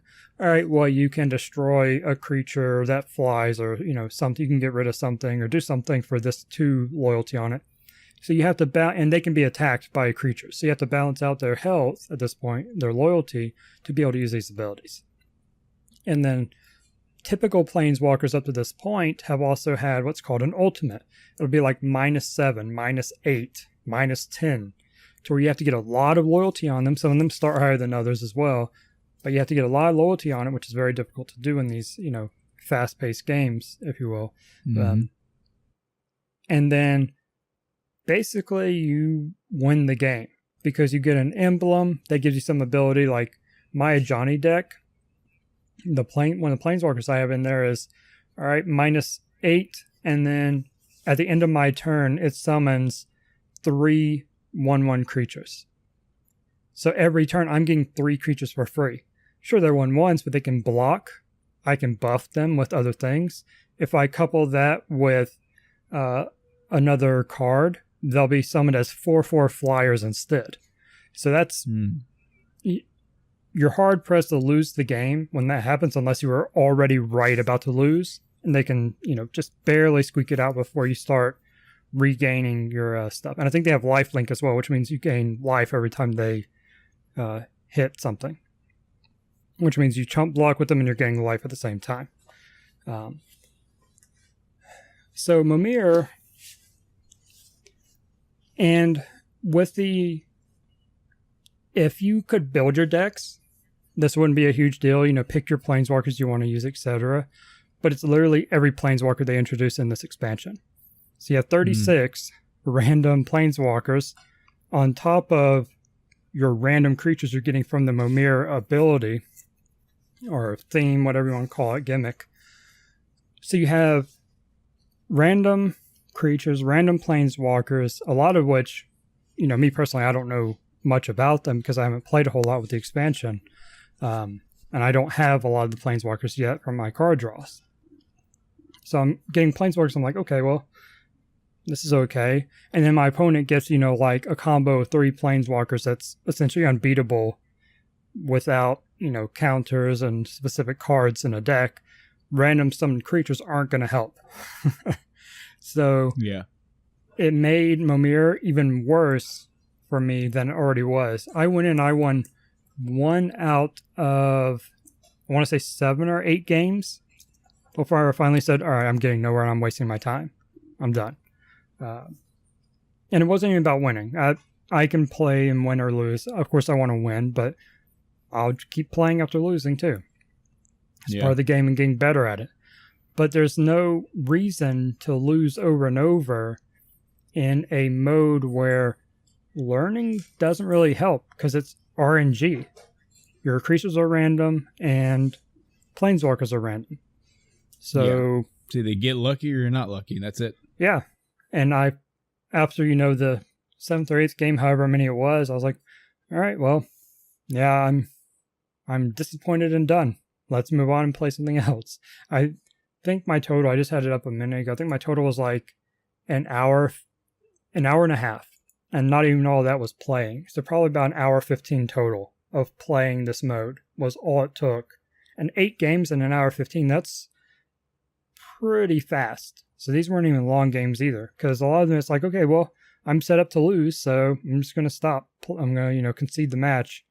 My only win was somebody that conceded against me when they probably would have won if they'd hung in. But I guess they thought I knew more than, or had better cards than I had, or knew more about what I was doing than I did, because I looked at the board and I went, well, I'm probably going to lose in a few turns, but let's at least play to get more familiar with the cards. But yeah, I wanted to go for at least 2 hours, because this was after recording the podcast, so it was a bit late anyway. Mm-hmm. But I was like, okay, well, calling it there. Not having fun. All right, Chris. Random pop quiz.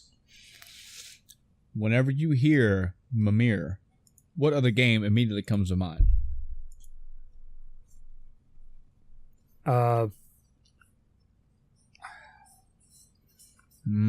This is a good one. I'm going blank right now. Put me on the spot. Mimir. God of War. Oh, right, yeah. Yep. Because every time you kept saying Mimir, I was thinking God of War. Yeah, I think it's even spelled the same. Momir. Might have been. I think so, yeah. He's tainted the name of Mimir. Arena has, I mean. Yeah. Yeah, so I don't know when the second part of it started. I think it's today. The second part of this, story event that's not story related at all begins, but it's Pauper, which is the, commons only. So I'm totally going to play it because the rewards are glass style card skins, and it costs nothing to enter this event, by the way. So when I was playing, it was miserable. At least I wasn't losing gold, and you can win gold too at a certain number of wins. But you have to get 16 wins to max out the event. But it's free, so not a big deal. Yeah. Pauper, I'm totally going to play more, because the Pauper mode I enjoy, because it's hard to get all those mythic and rare cards, to build the, meta decks, or to counter the meta decks, or how, high level play is difficult. Yeah. As a free player, or mostly free, I should say. I can't say I'm a free player anymore. Paid $50 at the expansion drop. But I'm gonna Pauper, go ahead yeah, I was gonna say, yeah. Yeah. But Pauper is a fun game mode. And there are a couple of the game modes I really like, and Pauper is one of them. So I actually played a game earlier and won with my red deck, just to see how the competition was going to be for this event. Because sometimes it's brutal. Even with commons, people have these super meta decks, which all these game modes have their own metas too.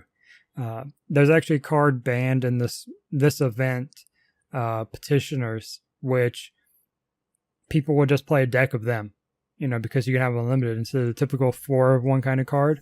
So you could have, it's probably 40 or 30 petitioners, and then the rest are lands, and you just put them out and each one buffs another, or actually they don't buff each other. In this particular case, you can make your opponent discard up to 12 cards if you have 4 of them out. So you quickly run out of cards and get milled and lose the game. So I thought it was cool to see that they actually banned the card from the event. The other one like that is the Rat Colony, which they buff each other. So it starts as a 1/1, and then you put another one out. Now they're both 2/2s, put another one out. They're all 3/3s, etc. So it gets really overwhelming really fast. But yeah, the reward, going back to what I was saying, are these stained glass, like, the church window where there's a bunch of different color glass things to make up the scene. They look pretty cool. Thankfully, there weren't any, I don't think, on the last event that I would have forced myself through the event for. But I'm probably going to do this one to earn all of them when I have the time. This is why you should get back into Final Fantasy 14, man. You can get a magic carpet. You can get a car. You can get the car from Final Fantasy 15. All right, so let's talk about this for a moment. All right, well, let me interject this real quick for the actuallys of the audience. Mimir from Magic the Gathering is Momir, right? And Mimir from God of War is Mimir. So there we go. That's right. I took that right away from y'all. So that way you can't come after me or Chris and go, well, actually. All right. So let's talk about 14 for a minute. Okay. Are you going to play it when the expansion drops? Probably not, man. I've been out of that game for a while. Yeah, I know. I wasn't sure if this was enough to pull you back in. I tell you what, I've heard a lot of people talk about a lot of things about this new expansion. I'm hearing a lot of great things. I'm hearing a lot of cool stuff from a lot of classes and a lot of additions and yada, yada, yada. Don't care. Game is boring. No, I'm just kidding. It's not boring. I just can't. I can't, man. I just can't. So here's my deal. I was huge into 14, closed beta, and 1.0. My interest tapered off with Realm Reborn. A lot of people are like, yeah, this is so great now. I had no issue with the game before that. I wasn't doing, high level in-game stuff, but I didn't think that was, I figured it was kind of everything at once was the issue, but I enjoyed the game more than I did post redo. And I tapered off pretty quick and just stopped playing. I've tried a couple times to get back into it. I've loaded it up. I don't even know if I talked about it on the podcast, but I loaded it up a few months ago. And I had no idea what I was doing. I had, some quests to do stuff. Couldn't remember any of the control type stuff. So that's always a struggle, getting back into an MMO like that. That's one of the things I always liked about 11 was the controls were very easy, very standard RPG-ish, Yeah. Whereas 14 went to more WoW-ish and that kind of, new MMO control style. I say new, but new for those of us that have been playing MMOs for 20 years. Yeah. He said he spelled it in you. Wow, you just completely threw off my train of thought with that one. So I played it, and the last time I played, not this previous time, but the time before that I picked it up, I actually started doing some of the dungeons or raids or whatever they're called in 14. And that was interesting. I really appreciated the level of matchmaking they had, the cross-realm stuff, cross-server stuff, great quality of life things they have in the game. But I just kind of lost interest in the game again. But when I saw the new expansion stuff, I was like, okay, this is pretty cool. I feel like I've missed a lot of stuff because I'm like, I have no idea what's going on here. All these things, the cinematics, and like, okay, that's interesting. And then they announced the Blue Mage class, and I was like, okay, I like Blue Mage and 11. What's 14? Okay, 14 seems similar. I'm like, okay. I full disclosure, I have pre-ordered the expansion and bought everything in between because I want to play it. I'm very concerned that I'm going to load it up and play it and not even get to the expansion because I'm not enjoying it. And I'm not... Yeah. I know they have the quick level up things and will let you, skip the story up to the new expansion. I'm not going to do that. If I'm going to play an Yeah, MMO, you- I'm going to do it start to finish. I'm going to level my ass up myself. Yes. I'm going to play it right. Yeah. I'm concerned that I will lose interest before getting to a lot of cool stuff, which I think there's a lot of cool stuff in the game already I'm missing out on because I haven't gotten far enough. But it's just getting to that point. I don't know if I'll be able to. Yeah, it's that is the verbiage that encapsulates for me the time. Mhm. That's all it comes down to. I mean, there's so much time for grinding. There's so much time for repeating the same dungeons, the same levels, the same things. And there are workarounds. They've gotten better with different workarounds. If you want to get from this to this, you don't have to do this one thing. You can do one of these 5 things. They've gotten better about variety. Mm-hmm. Definitely gotten a lot better about adding story content and side story content. I'm not at all denying that Final Fantasy XIV has a lot to offer at all. This is from a person that had six characters. I went through that main story 6 separate times. I've done a lot of shit in that game. Mm-hmm. It's nothing to do with the quality or the quantity. It's the simple fact of how much it's time I have to dedicate to it, even with one character, to continue playing. I have too much shit to do to dedicate all that time again to one thing. It's too fucking rough. It's too much. Right. And it wouldn't matter if it was Final Fantasy XIV or Phantasy Star Online or if it was World of Warcraft or EverQuest. Like all of those, they are good for what they have, but I can't give it what it wants. I can't give it what it needs. I have other flowers to pollinate, like Drill Dozer and Persona 6 when it comes out, I mean, look at Persona 5 alone. I went through that game twice. I put somewhere in the neighborhood of 400 to 500 hours into that game. Now, take away 400 to 500 hours from Final Fantasy XIV. That's a lot of shit I did not do. That's a lot of raiding and raid practicing and grinding and shit that I didn't do. It may make it extend longer, but if I have a choice to come home and play 14 and run through a dungeon again, or continue the Palace of Persona 5, that Palace is winning out. Mm-hmm. So yeah, it's good. I'm always glad. I will trumpet Final Fantasy XIV from the mountains. I'm glad people enjoy it. I promote what it's doing. I promote what it continues to do, and I'm happy to see that they're not like they are full steam ahead.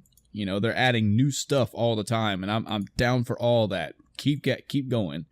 It's just not for me anymore. Yeah. And I'm not going to put you on the spot. I'm going to look up real quick when that comes out because I know that's next month, I believe. Yeah, it's close because I've already pre-ordered my wife her copy.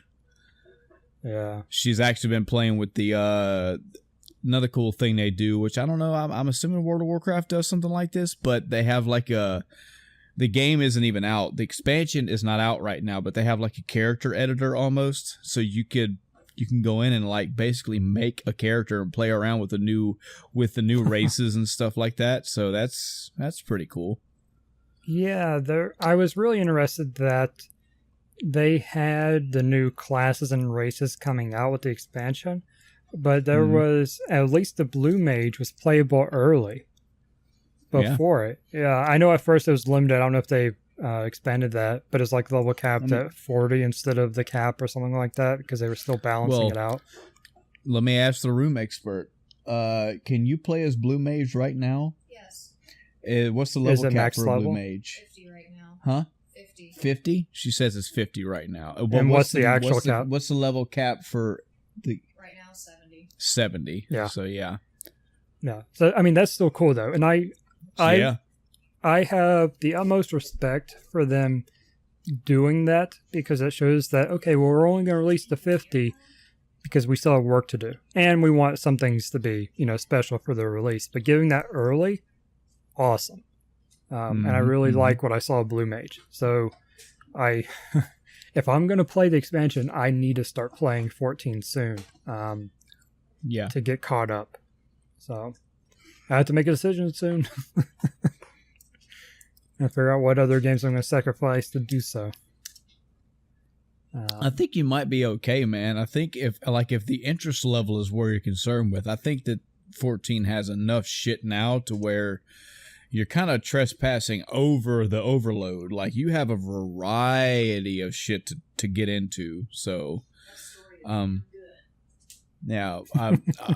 it's hard to tell without you actually getting into it what's gonna turn you off. But the things that turn you off, I want to say there's equal, if not more, things that'll get your interest. Yep.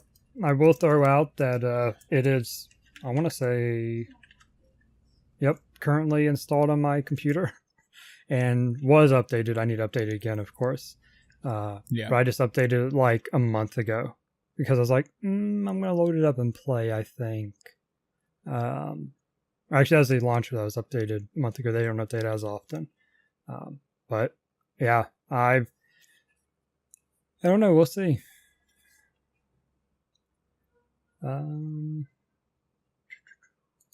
Let's see. All right. So back to my week. Let's see. Arena. Nothing else to say about that. So on to the Mario May content. So I have continued playing Mario plus Rabbids. It's such a fun game, and it is very easy to spend a lot of time going just one more fight, one of those games. I did beat the main story. I didn't have a whole lot to do for that. I actually went back and did some stuff I'd already done, working on perfecting, which is, basically get it under par with everybody alive. Under par being turn order or turn number, doing in certain number of turns with everybody alive. So I went through and did a bunch of that and then beat the game and then went back and did more of that. So I am, as far as levels go, I'm at like 99%. I have one challenge. It's one of the ultimate challenges. There are 4 that unlock after you beat the game. I have 1 left and it was kicking my butt. So after beating my head against that a little bit, I was like, you know what? Well, let me take a step back. And I started the Donkey Kong Adventure DLC for the game. And I knew that, of course, being Donkey Kong themed, it had other stuff. But I wasn't sure how it was related to the main game, etc. So Donkey Kong Adventure takes place at the end of the game after you beat it. It is a post-game DLC. However, nothing carries over. It is a completely separate area, and it's a completely different save file. So your saves for main story and DLC do not interact. So is that good or bad? Because it sounds good.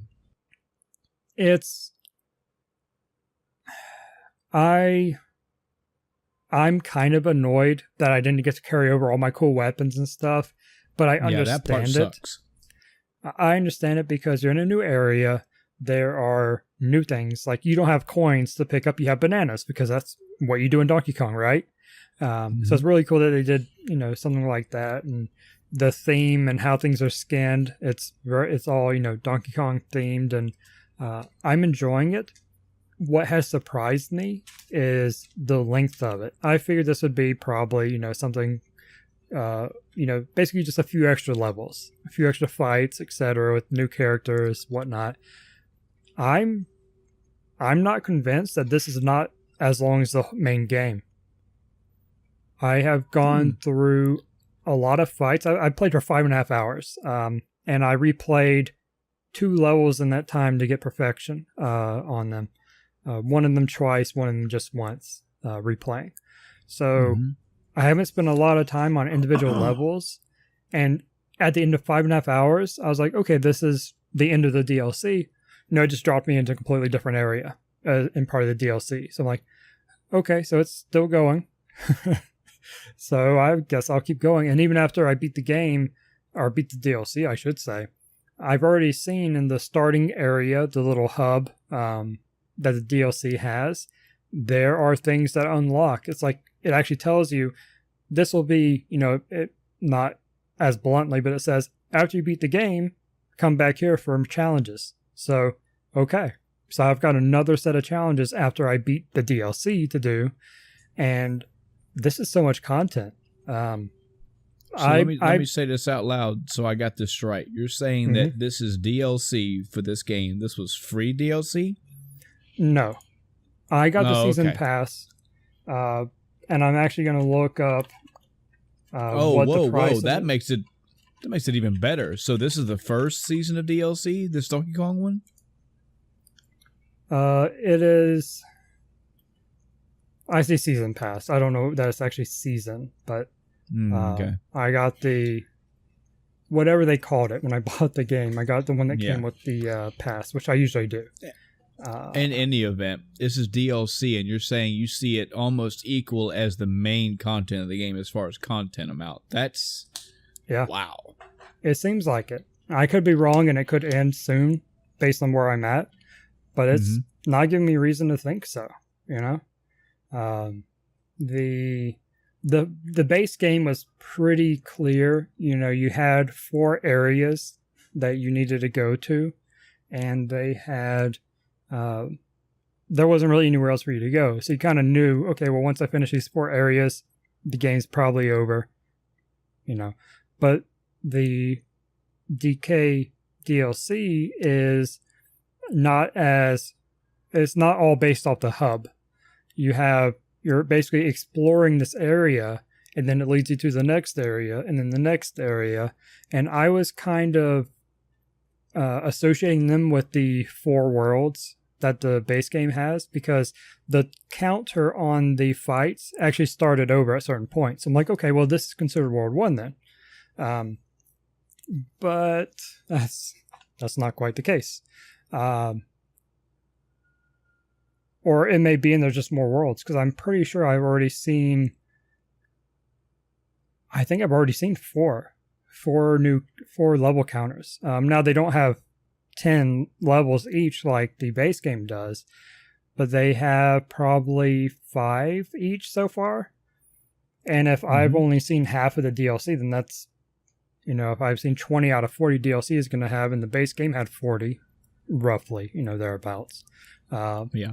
That's going to be equal length. So really cool. And if it's not free, I know, but if it's like $15 for this, the base game was $60, so you're getting almost as much content for a quarter of the price. Okay. And fun content. They did a really good job with making it not be too repetitive, because the weapons and all of that are kind of standard. But with the DLC characters, they've changed them up. There are new abilities and whatnot. Donkey Kong, he's large, obviously, right? But his game character, his little, token, if you will, is large as well. So he has different abilities.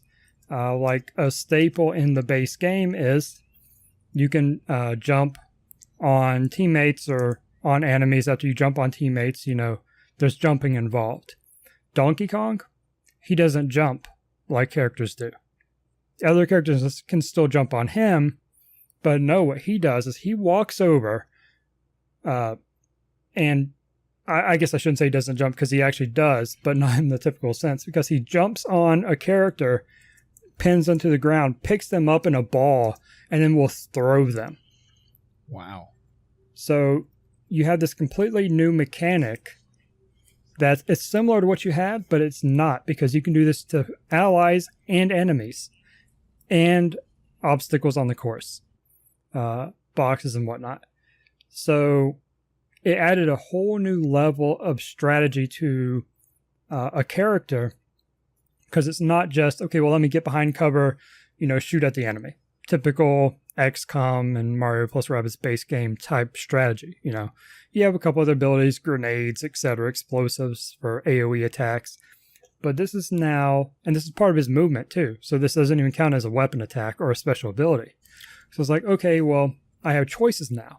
I can move to my ally, pick them up, move Donkey Kong's full movement speed, throw my ally even further, and then take their turn to go even further. So now map traversal just got bonkers. Wow. I'm moving characters double at least what they could do normally by utilizing Donkey Kong, and then he can still attack.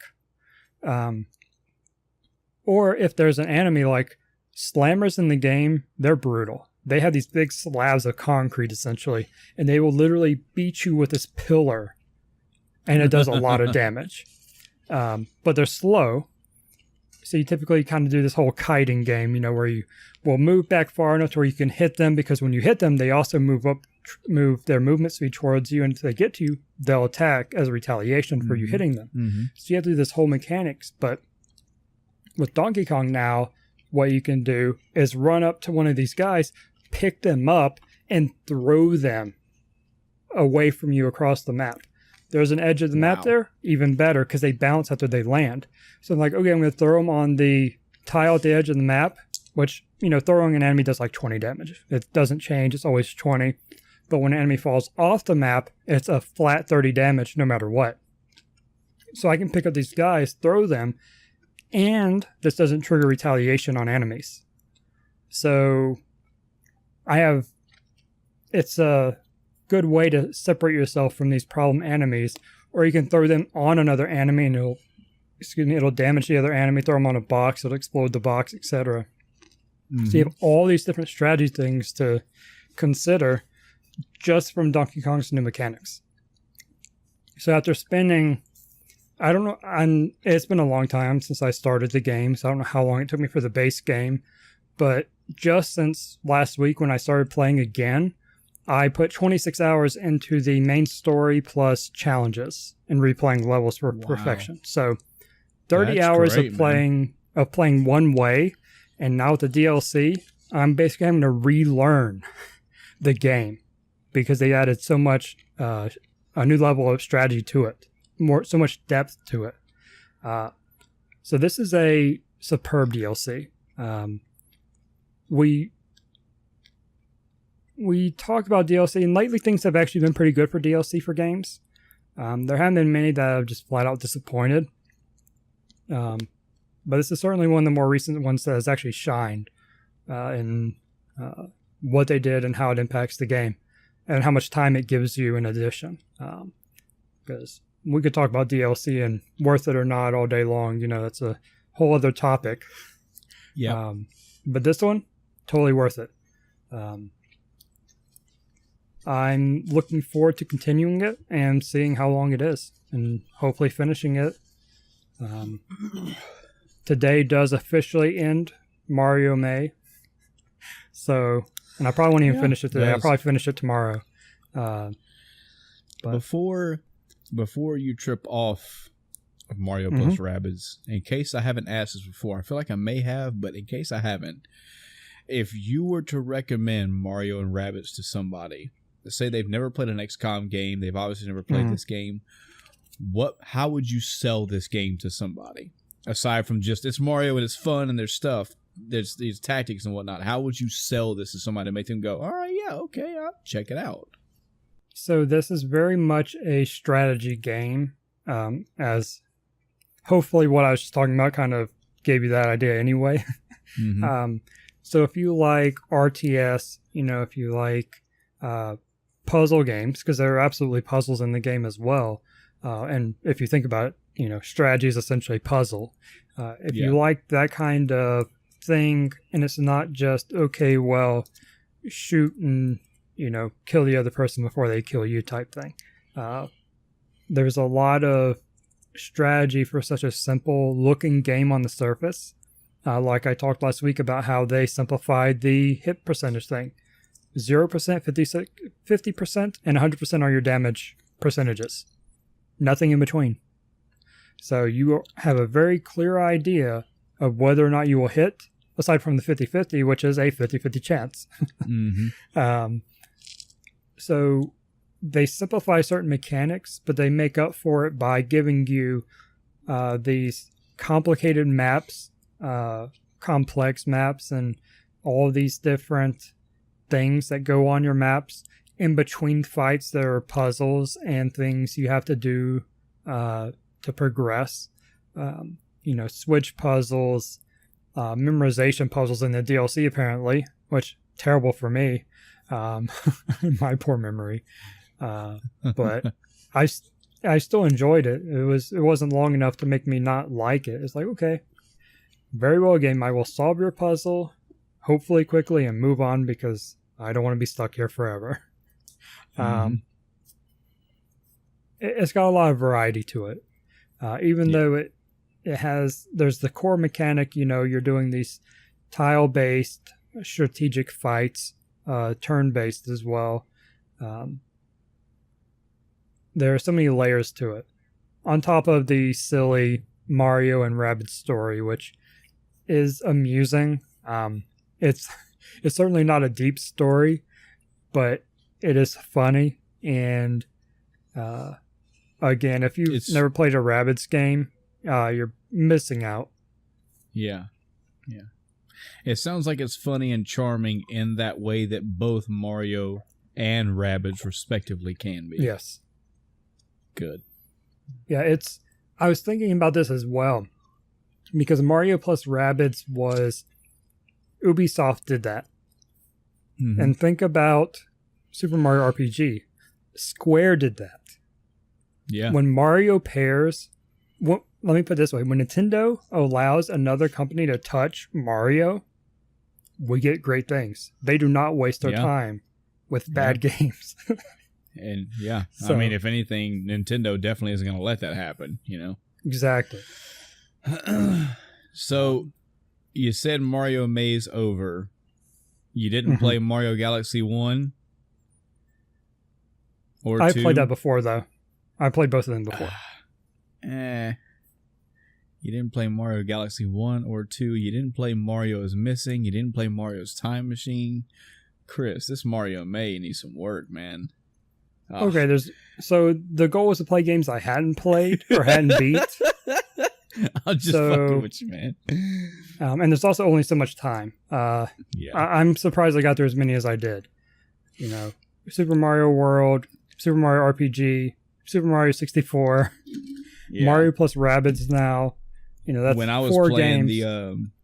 So for the 25th anniversary of Mega Man, I played a different Mega Man game every day, with the goal being to try to beat a game every day. And some of those I did. Obviously, I stayed away from Mega Man Legends, stayed away from all the Battle Networks. Try to pick the games that were standard-ish Mega Man. One of those days, I dedicated to Mega Man Soccer. I don't watch soccer. I've never played soccer. So there is so much shit that game was throwing at me, and I'm like, I have no fucking idea. But I know what Dustman is, and I know what Ringman is, and I know what Roll is, and Rush is, but everything else was just it. I wasted a day on that game. Yeah. Nothing against Mega Man. I mean, I'm sure that they like all these sports games do. I'm sure they incorporated the boss's powers into something. There were probably special kick moves or something, but I couldn't play the game because I didn't know how to fucking play the game. Yeah. So, yeah. Overall, I've been really satisfied with Mario May. I've played a bunch of really good games, and good. Hey, just because I didn't play this, time, maybe I'll do another Mario May next year, and I'll have more games to play, and I can play some of these other ones. But I also plan on playing Mario Maker 2 when it comes out in a few short weeks. So I'll be into more Mario, and I have a couple other Mario-related things I kind of want to do, but we'll see. We'll see how other games end up, because I went to Steam again because I noticed on my hard drive, I was like, man, my G drive, G for games, is getting rather full. And I was like, but I purposely, when I redid my hard drives, I said, all right, I'm only going to install games that I'm intending to immediately play, aside from a few casual games, like Same here, Path of Exile, it'll be installed. 7 Days to Die, it'll be installed forever. Yeah. things that never end. Yeah. But I have, and I uninstalled one that I don't know how it got installed, but I currently have 4, 5, 6, 7, 8 other games installed now. And I'm like, all right, I'm breaking my rule. I need to, once I'm done with Mario, I need to go back and fix this. So Yeah. I need to get some games. And I have to decide if I'm going to play Sekiro. The Total War 3 Kingdoms just came out, and I wasn't really following it, but then I saw people play, and I was like, all right, well, I'm in. I want to play this game now. Add it to the list. Speaking of Steam, was that it for your week? Yeah. Gotcha. Speaking of Steam, we'll roll into some news, and we'll start the news with, as I click through my tab. Oh, wow, the first tab I clicked on. Perfect.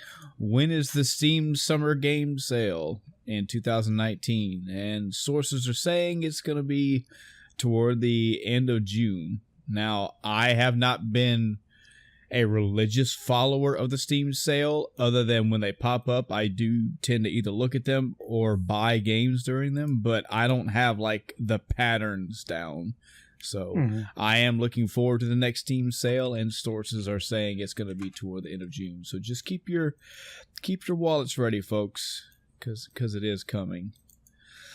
My wish list, I think I have like 50 or 60 games on my wish list, so we'll see. We'll see what pops up.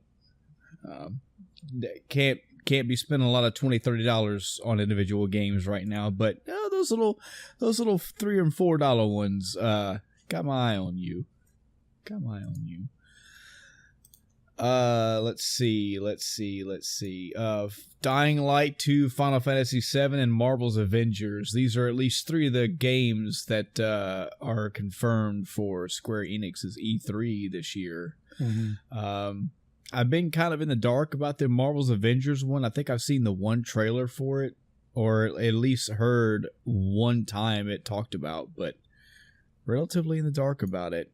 But I'm hoping good things. I mean, this is Disney's or this is Marvel's property in the hands of Square Enix. So I'd have to look into it. If anything, I have to wait for E3 and see what information they have on it.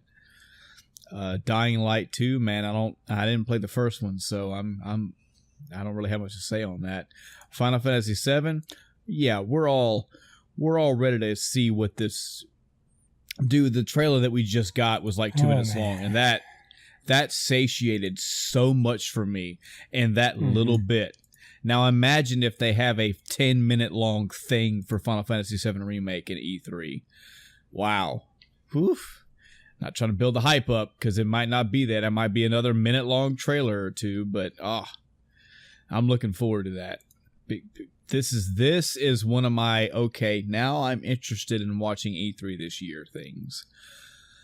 Lots of things are coming out. Lots of things are getting confirmed. I'm treading on water here. I'm not necessarily going internet dark. I'm not going to go internet dark over E3. But I'm starting to see articles that are getting almost laser specific, where they're like, here are the X number of games that X company is going to announce at this one, and they list them off. And I don't want to see that. You got to have a little bit of surprise at E3, You got to have those moments where this trailer pops up and you're like, what the fuck? What's going on? What is this game about? And then you hear, but you're like, whoa, was that Star Fox? What the? Yeah, I want that. I don't want to read it in a list, But speaking of E3, it says Microsoft's this is from GameSpot, says E3 press conference to showcase 14 Xbox One first-party games. This is good to know. It also got me thinking about exclusives, and I was trying to find lists of exclusives, and I found one a few years ago that was fairly concise, but I ended up pulling up a Gamatsu article or page, and it pulled up one for PlayStation 4 exclusives and Xbox One exclusives and Switch exclusives. Now, I think Nintendo is automatically out of this because they're always going to have their main exclusives. I mean, they live and breathe on their exclusives. You know, they have Zelda, they have Mario, so on. It's Star Fox. The list goes on. So really, it comes down to Xbox and PlayStation, and I'm not going to list them all. I'm not. I'm just looking over this released list of exclusives for PS4, and I mean, I've got to be hovering over about 70 to 80. It's maybe even more. And I'm looking over the Xbox Ones, and I'm seeing maybe 20 or 30. So that's first party games are fine. Exclusives are what Xbox really needs to focus on, in my opinion. Or hey, maybe they don't care. Maybe they're just worried about the next console they're making. Who knows? But yeah, that's more surprisey stuff though. I'm still waiting to be surprised by what E3 is going to show me.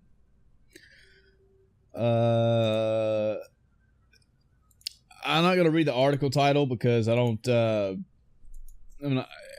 It's not the way I want to present the news, but let's just say I've been reading little snippets here and there about the Witcher Netflix series still.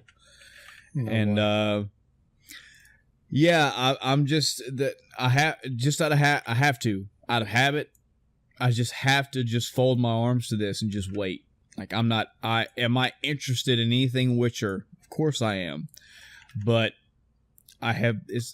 media has proven again and again and again that they cannot get this shit right. So I don't know. I mean, if I really want to be nitpicky, I'm looking at a picture of Henry Cavill. And he looks like Geralt, sure. He's got the long silver hair, okay. He's got the cat eyes, okay, good detail. Golden cat eyes, even closer detail. I don't see a single scar on his face. So when the fuck does this thing take place? Because Geralt is scarred. He is ravaged, and I don't see that here. But whatever. I don't know the pedigree of the writers and producers and directors of this show. All I've heard is people say that Henry Cavill is a fan of the series. That's great. But Henry Cavill doesn't write the damn script, you know. At the end of the day, like any actor, he takes a paycheck. So it's great if he wants to add his enthusiasm to it. If he's genuinely played all the Witchers and enjoyed them, more props to him. I'm happy to hear that. But somebody else writes a script, somebody else writes the screenplay, somebody else directs, somebody else produces, and their mind is what I need to know. And I'm not going to know until I see the show. I'm going to be as open mind with it as I can. It's a very guarded open mind, though. Very. See what else. I saw some stuff in our news, Chris. The Mario Maker 2 news, little snippets here and there. It was nice to know. Yeah, there's a few things that it's like, okay, so it's just, more information kind of expanding upon what we saw. But there was one big thing that a lot of people are not happy about, but yet, amazingly enough, are not surprised. So Mario Maker 2, they showed off playing levels co-op or versus, but up to 4 players playing a map, a level, which is pretty cool. But now we know that it's only couch co-op with your friends. Online is randoms. Yeah. So that's kind of and the kicker is their justification. The justification is, well, we want the leaderboards to be fair. Blink, blink, question mark. What? But if it's random, I don't know. Yeah, it's odd because why? I don't know. It just doesn't make sense. But people are like, well, I mean, we're not surprised it's Nintendo. Nintendo is notorious for doing whatever they're going to do and kind of ignoring everyone else. Yeah. I mean, I'll give the prop where it is due. If they're, the local wireless co-op play with friends, hey, couch co-op, good. You're not turning completely away from that. But yeah, I have friends that live in multiple states. I'd like to be able to co-op with them as well. Oh yeah. Chris, very important question, man. Yep. Do you have the gaming disorder? Maybe. I don't know. Maybe. Maybe I do too, man, because I'm so looking up at this Kotaku article that you linked. Yeah. Gaming disorder, now a recognized illness according to the World Health Organization. This is an interesting little read. Yeah. They give specific definitions, which, okay, it's kind of following the lines of other addictions, which I also was reading some comments about how they don't call things addictions a lot of times. It's just a disorder, even though it's really, what most people would consider addictions, Yeah. May I? Yeah, go ahead.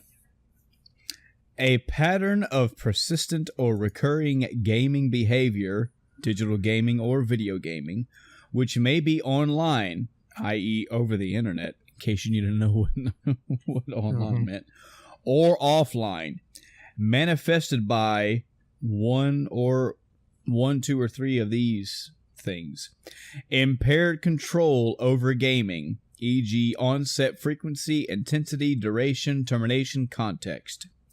Increasing priority given to gaming to the extent that gaming takes the precedence over other life interests and daily activities. And definitely want to get back to that one, Chris. Continuation or escalation of gaming despite the occurrence of negative consequences. The behavior pattern is of sufficient severity to result in significant impairment in personal, family, social, educational, occupational, or other important areas of functioning. This is so interesting to me. And I'm saying that in a very sarcastic, looking down the brim of my nose when I say interesting. Because why is it just gaming that has this like this? I think you hit the nail on the head with what you said earlier. This is not just gaming. Anybody can have a thing that they're interested in to the degree where it becomes where it becomes a disorder, I mean, gambling is a good one to go to. It's an easy left-hand turn, no problem. But this goes for anything. And maybe I'm just taking it a personal offense because there's the actual word gaming is in it. So maybe there are several disorders like this, and it's just this is the gaming disorder. But yeah, man, this goes for anything. I take this to the level. I kind of want to take this to the level of extremes than the norms, because especially this second point. Let me read that again, Chris. Increasing priority given to gaming to the extent that gaming takes precedence over other life interests and daily activities. Okay. So if I watched television when I come home from work, provided I still cook, clean, I still bathe myself, I do homework or whatever, when it comes to relaxation time, if I watch TV 2 hours a day, every day after work, but then I start playing video games, I dump TV and I play video games for 4 hours a day while still doing my normal shit. Does this now mean that not only do I have a gaming disorder, but did I have a TV watching disorder? Like, that was an interest, and I had an interest, but now something else has taken the precedence over that interest. Like this, that's very kind of, come on, man. An interest is an interest. You know, if I favor one interest over another, I don't see how that's a problem. I just favor doing one thing as opposed to doing 30. And based on the wording, I think it's implied that they're considering all three together. So yeah, even in that case, it's not really necessary to have that in, because the other two would really cover the same thing. mm-hmm. Well, I don't know. I understand from a high level, from the macro level, and I'm sure there are a slew of other similar disorders, as you said, gambling. That's probably a huge one. Not drug related would be gambling. Because typically drugs, and this going back to what I was saying earlier about, not calling everything an addiction, because like drugs and stuff like that would be a literal addiction. It's a physical response. Argument could be made, about physical response to video game playing, adrenaline, etc., blah, blah, blah. But from a certain level, I can see what they're going for here and calling it a disorder instead of addiction. And I'm, like you mentioned, like we've kind of alluded to, it's probably just one of many in this kind of line of disorders. They're just, I think what it comes down to for me, one of the questions I have is, why is this being singled out? Why does this not just kind of fall under other things? Is there a specific agenda behind identifying this specifically? And I know we've heard all the horror stories, people dying from playing video games for, 100 hours straight and just wasting away. That's very extreme really situations, reaching the though. extremes. Yeah. But I'm curious, like I said, why this is a thing now. Now, don't get me wrong, I don't necessarily think it's a bad thing. I just want to make sure it's not taken advantage of, and now every kid has gaming disorder, Yeah, exactly. And I'm really harping on that daily activities thing. I really am. But there are so many, and varying thickness levels, mind you, so many levels of gray in this that it really starts infringing on areas that I don't want things to be infringed on. Like a significant impairment in your personal life. I mean, there's already a dead horse right there. It's my personal life. It's what I wanted to do. So what does it matter to you if it's my personal life? Your social life. Maybe I don't care to be a super out there social butterfly. Well, maybe I'm you should. antisocial. Maybe you should, because that'll be all right. Now you're telling me how to be as a person. I don't like that. I mean, there's not always set answers to this. I have one friend, or I have 40 friends, or I have 7,000 friends. Like, define what social is.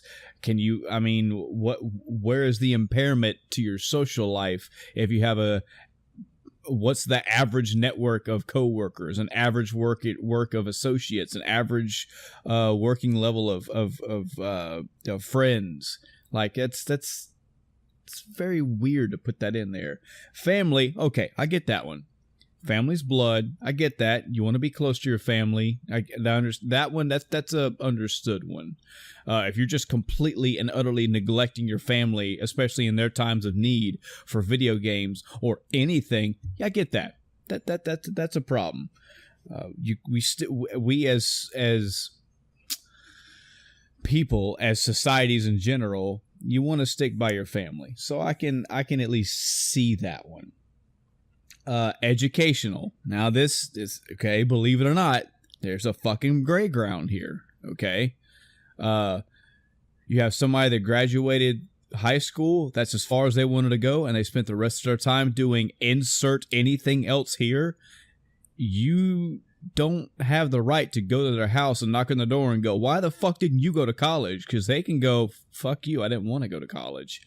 And you can put your hands on your hips and go, well, you could have a better job. And they go, well, I've got a job. I live in this place. I pay my bills. Would I want to? Sure. But why? It could be because I want to grow smarter. Then I don't feel I want or need to grow any smarter. And that's my choice. Or I can get a better job with better pay. Well, money isn't everything to me. So, just let me live my life, So, education is, there are societal boundaries to this. I get that. If you educate yourself better, you can pass that knowledge on. You can be a more functioning person in society, period. I get that. But that's still a choice. If somebody decides to leave, and not get an education and then be homeless for 26 years, if they choose to do that, that's their choice. I don't hate them for it. I'm not going to tell them to do better. I have no right to tell somebody to do that. I could suggest it. I could, maybe offer my own personal experiences in my own life. But if somebody wants to make, 5 figures, and if they're comfortable making $20,000 a year, then I have no right to just push on them. It's beneficial. Yes, it's good. You're doing a good thing. But if at the end of the day they go, I'm comfortable. I mean, I'm not going to be an asshole, Mm-hmm. Occupational, that's to the level of following the guidelines of the occupation. Yes. If the job says you're supposed to be here at 7:00, you take an hour lunch break, you leave at 4:00, and you show up late because you were insert anything else here, or you kept sneaking out to get home early to do anything else here, then yeah, I see that as a problem. But, or other important areas of functioning, yeah, and to be fair, I think a couple of them are aimed more towards children, and the social and educational in particular. I think that's what they're leaning forward, because children and social development important for development, or social interactions are important for child development, etc. I understand that. So, Chris, should we make a cell phone disorder? I mean, what about people that are in social situations and they're just at a dinner with 15 other friends and everybody's on their cell phones? I mean, hey, you're not being social. That's a problem. You could be. I mean, come on, man. that's kind of touching on my point of why do we need this? Because I'm sure there are other more, for lack of a better word, generic disorders that would cover this without without calling out, I should say, without calling out gaming specifically. Now, if you, this is touchy, man. It's real touchy. Mm-hmm. But if you do genuinely feel like you have a gaming problem, which can exist, it does exist. Yes, absolutely. Like you mentioned earlier, like you mentioned earlier about people that have died playing video games. It doesn't even have to go that extreme. I will say this from I'm giving you my opinion. Do what the fuck you want to do, but this is my opinion. If you don't have proper hygiene, you bathe every 4 days because you're constantly playing video games or just one game, or you're malnourished, as in you eat 2 very quick meals a day and they're always from McDonald's because you have to get back to the video game, or your family or your friends or your significant other has needed you for things and you have denied them just flat out because you just pushed them out of your life solely because of video games. These are signs where I would say, okay, you have some addiction problems. Would I say that they're video game specific? I mean, they could be if that's what it's pointing to, but it could be the same thing for somebody in a gambling addiction. It just so happens this is what your catalyst is. I would say you have an addiction to something, period, and that needs to be addressed. Then yes, by all means, seek help. I mean, stop. For many reasons, try to get better. But that, you know, Chris, what this does, what any law and any legislation or any medical observed thing comes around, somebody, some casual, for lack of a better word, is going to raise their hand and ask for medical help and medical grant and medical special treatment because they have a gaming disorder. And it's like, nah, look, I play Modern Warfare 4 hours a day, every day after work, and then on the weekends I play it for 9 hours, and I can't stop. Well, the rest of your life seems to be working just fine. Yeah, but I got a disorder, and I need special treatment and money. Come on. I hope this does not get taken advantage. You mentioned that earlier. That's kind of what I'm harping on. I really hope this doesn't. I hope this helps the people that genuinely need help, and not just, gives a new avenue for the leeches to leech. And I wasn't even talking about from that perspective. I was talking about from the side of lawmakers and people like that, government type stuff. That we're covering both ends here. Don't take advantage of it, period. Because we see every time something happens, something video game related, a shooting where someone played video games talking about violence, we could rehash that all day long.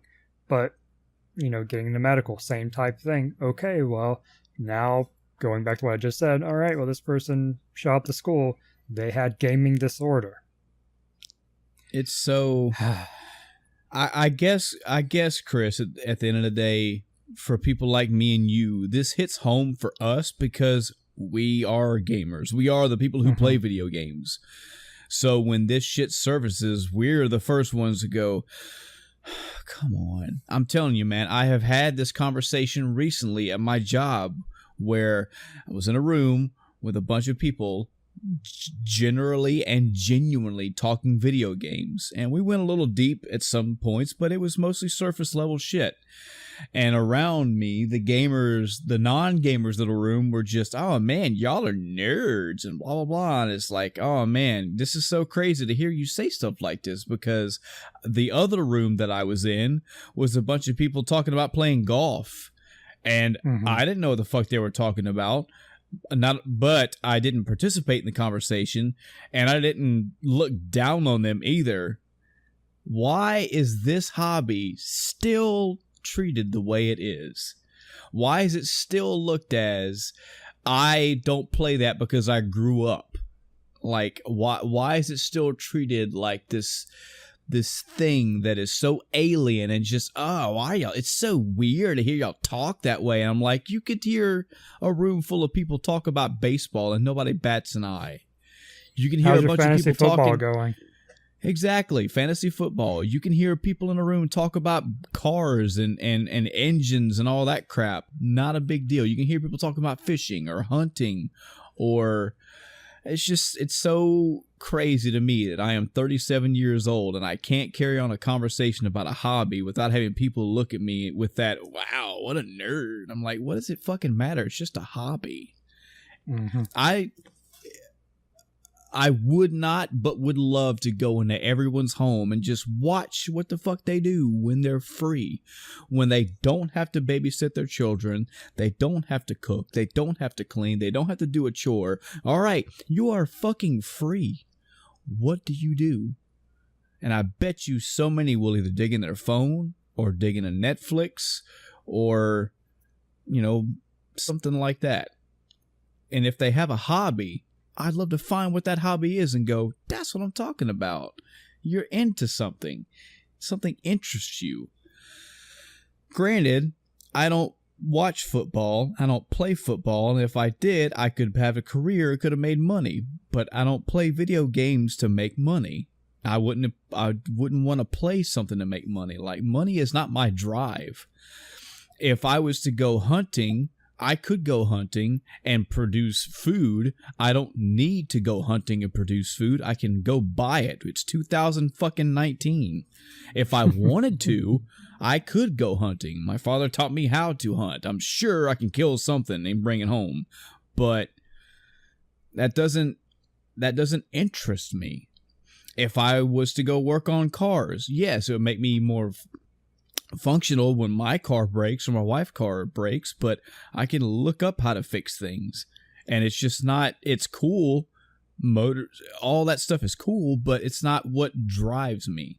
This is just fucking fun and a console and a controller in my hand. And that should be enough. You know, there is no, yeah, but you could behind it. There isn't. It exists, but I don't pursue that avenue of it. You know, it's just, I do it because it's fun. It passes time. It interests me. It's a hobby. And I wish that would just be enough. But there has to be other justification for this not to be treated differently. It's so weird that it's 2019 and I am getting on in my years and I'm still hearing like high school levels of banter about something I do that just brings me joy. You know, it's so crazy. I don't feel I picked the wrong hobby. I don't think anybody should ever feel like they picked a wrong thing. You know? Yeah, it's weird when you think about the whole growing up thing. It's like, okay, well, when you're kids, you look at adults, and of course, with the generational changes, things change over time. There's generally a lack of understanding, and that's kind of what leads to a lot of the, well, why are you doing this? But then when you look at, you know, your own generation and you have this amongst us, like, well, okay, if you've never played a game ever, okay, maybe I can sort of understand a little bit of confusion. Not that gives you justification to crap on it, but I can understand you not seeing the appeal. That's totally fine. I'm not asking you to like it, you know, just don't judge me for it. It's odd, and I don't know why, like you said, this is still a thing when we're getting over so many other things that, you know, we've changed. And to be fair, most other things, like, let's look at big societal problems, you know, racism, you know, homophobia, all these other things that people judge other people on. These things are changing. But of course, it still exists. So, you know, and to be fair, video games are becoming more accepted, generally speaking. You know, nerd culture, if you will, which is pigeonholed typically to computers and technology, is being more accepted. But still, it's going to exist. It is getting better, yes, but we have a long way to go still. Yeah, it's getting better.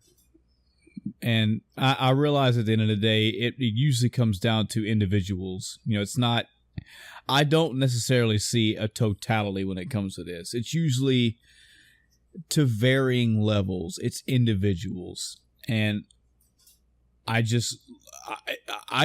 look at someone with a whole new light when they say stuff like that, when they act that way.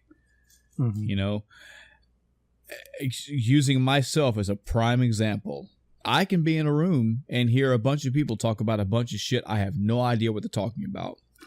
They could be talking about the you know, college level they could be talking college level football and talk about all these stats and all these games, all these players. And granted, I can listen to what they're saying and hear their enthusiasm and hear their interest level and go, yeah, man, that's awesome. They have something to talk like that about. You know, that's cool that they're interested in that draws that passion out of them. But I'm like indifferent, for lack of a better word. I'm respectful of their appreciation, but I'm indifferent at the end of the day. Not once have I turned around to anybody talking anything like that and been like, oh my God, I got to leave this room. You guys are just too much. Like, it's crazy, man. It really shows you the character of somebody when they act that way. And I hope you would think with gaming being I want to say, I want to hope that gaming is increasing in popularity as years go on. It's becoming more and more in the forefront, more and more out there. I mean, you have perfect examples, if not the top consoles and Steam alone. I mean, look at something like Pokemon Go. That shit was okay. Granted, it was like a few weeks to a month of a worldwide crazy phenomenon. Mm-hmm. That was a phenomenon when it happened. And it seems like almost everybody did it. And it was based off of Pokemon, a Nintendo game, okay, Game Freak, but a Nintendo property. And everybody got into it. They got in, they put their foot in, they went, wow, this is actually very fun. And they dipped out. And people like you and me, Chris, have like a fucking PS4 in our hand in these games. And we go, but wait, there's more. And they're like, nah, that's done. Like, well, you showed that you have some interest in the very basic side mechanics of video gaming. Let me show you the real deal. And they're like, nah. I had another example of something like this. I was trying to convince, and I say this in a polite way, in a kind way. I was trying to convince someone that wasn't into games that they could be into it. I said, have you ever played, you like Game of Thrones? They were like, yeah. I said, I could recommend you a Game of Thrones video game where you could play it and you would probably enjoy it as much as you'd like the show, maybe even more. I don't like video games though. I don't, swinging a sword and jumping like, whoa. It ain't nothing like that. It's a story-based game. You basically point and click your way through, or you just select text options and play through the game. Like, I don't know. I'm like, and there's a Walking Dead game that does the same exact thing. And I know from watching all of that stuff that it is as good, if not better, than the actual show. And it's just that having a controller in their hand, man, that's a block for them. And the Wii came close. I mean, the Wii got a lot of people with the Wii Motion, which is crazy. It's just that blows my mind that you want a controller, man. Get a damn, okay, get a mouse and keyboard, sure. But get a damn PlayStation 4 controller. Get an Xbox One controller. There you go. And they're like, no, I'll take this waggle thing. And you're like, waggle thing? Waggle, man. Have you played Donkey Kong before? Yeah, you could play that with the... No, stop! But I feel like this is another piece of the giant battle that Nintendo and Microsoft and Sony have, is that you got... I almost want to pull that shield down and go, you know what, guys? If you want to do it because you want to make fucking money, then go do it. But go out there and get the general audience, you know? Sure. Get the world as a whole to go, oh, y'all are talking about gaming. Yeah, sure. I play blah, blah, blah, blah, blah. Or, yeah, I know about blah, blah, blah, blah, blah. As opposed to, oh, man, you guys are nerds. It shouldn't affect me as much as it does, but it does. I can't be anything but honest. It really sucks like that, man. You're too affected. You have gaming disorder. Yep. I have apparently gaming disorder because I am so deep in my hobby that words of other people affect me. So I need to seek help. Baby, you need to take me to a hospital right now and get me diagnosed with gaming. I'm suffering from gaming disorder. She has now flipped me the bird, so apparently that's not happening. Any other news stuff, Chris? Well, in personal news, I just tried to, log into Final Fantasy XIV to update the game and open the authenticator on my phone, and it's now asking me to register again. So I'm now locked out of my Square Enix account until I resolve this. Well, yay. Hey, man, that's bumps happen. Don't let that deter you. So, you'll get through it. But more serious. Final thing in news, though. Do we want to talk about the new Death Stranding trailer? You are literally in my mind because that's where I was getting to. Sure, why not? Full disclosure, I watched it through Easy Allies. I know this is a recurring thing with me, but typically these trailers and whatnot, that's how I engulf these things. I did watch it. And then, so they showed the trailer itself. It's like a 5-10 minute trailer or whatever. And then they talked for like an hour or something about it afterward. And I still don't care. Okay, so Death Stranding looks beautiful. It looks pretty. The facial details and the graphics, and there are some cool effects here and there, but the cutscenes look good. Yes, the cutscenes. The gameplay was not impressive at all. No. It did not look good. I don't know how else to say this, but we are like 7 fucking trailers into Death Stranding. Taking all the Kojima baggage and setting it to the right. Where so many trailers and so much news and so much shit were being fed into Death Stranding. And I still am blinking my eyes as wide as I can and going, I don't know what the fuck is going on. Like, I'm sorry if that's a big thing. I should, it's just a trailer. You don't have to know the whole game. No, I barely know fucking anything. I don't care about this stupid fucking baby strapped to his chest. I don't care why Norman Reedus is holding a baby and crying on a beach. I don't know why Michael Mads is looking into this thing and talking all this poetic bullshit. I don't know why you're driving a motorcycle across this open wasteland or whatever the fuck it is. I don't know why you can't see these things. I don't know any of this stuff. And the more that I'm not knowing, the more increasing I'm not caring. So, once you play the game, you'll understand. That's not how a trailer works, Kojima. That's not how a game works, man. I'm so confused and perplexed by all this stuff that I'm like, I'm out. I'm hard out, man. You barely kept me along with Metal Gear, and that started going all over the place. Now this is a brand new IP, and I don't know what it is. Yeah, there are a lot of guesses as to what they're getting with a lot of the story stuff, but looking past that, like I said, looking at the gameplay where they were walking around, where they had a little bit of combat shown, that was not impressive gameplay. That was old gameplay. That did not look like a modern game. Nope. The cutscenes look amazing. I love where we're getting out with graphics. God of War and what was the Android game that people didn't like? Nier Automata. No, the choose your adventure, multi-branching. Detroit. Yes, Detroit Become Human. That looked amazing as well.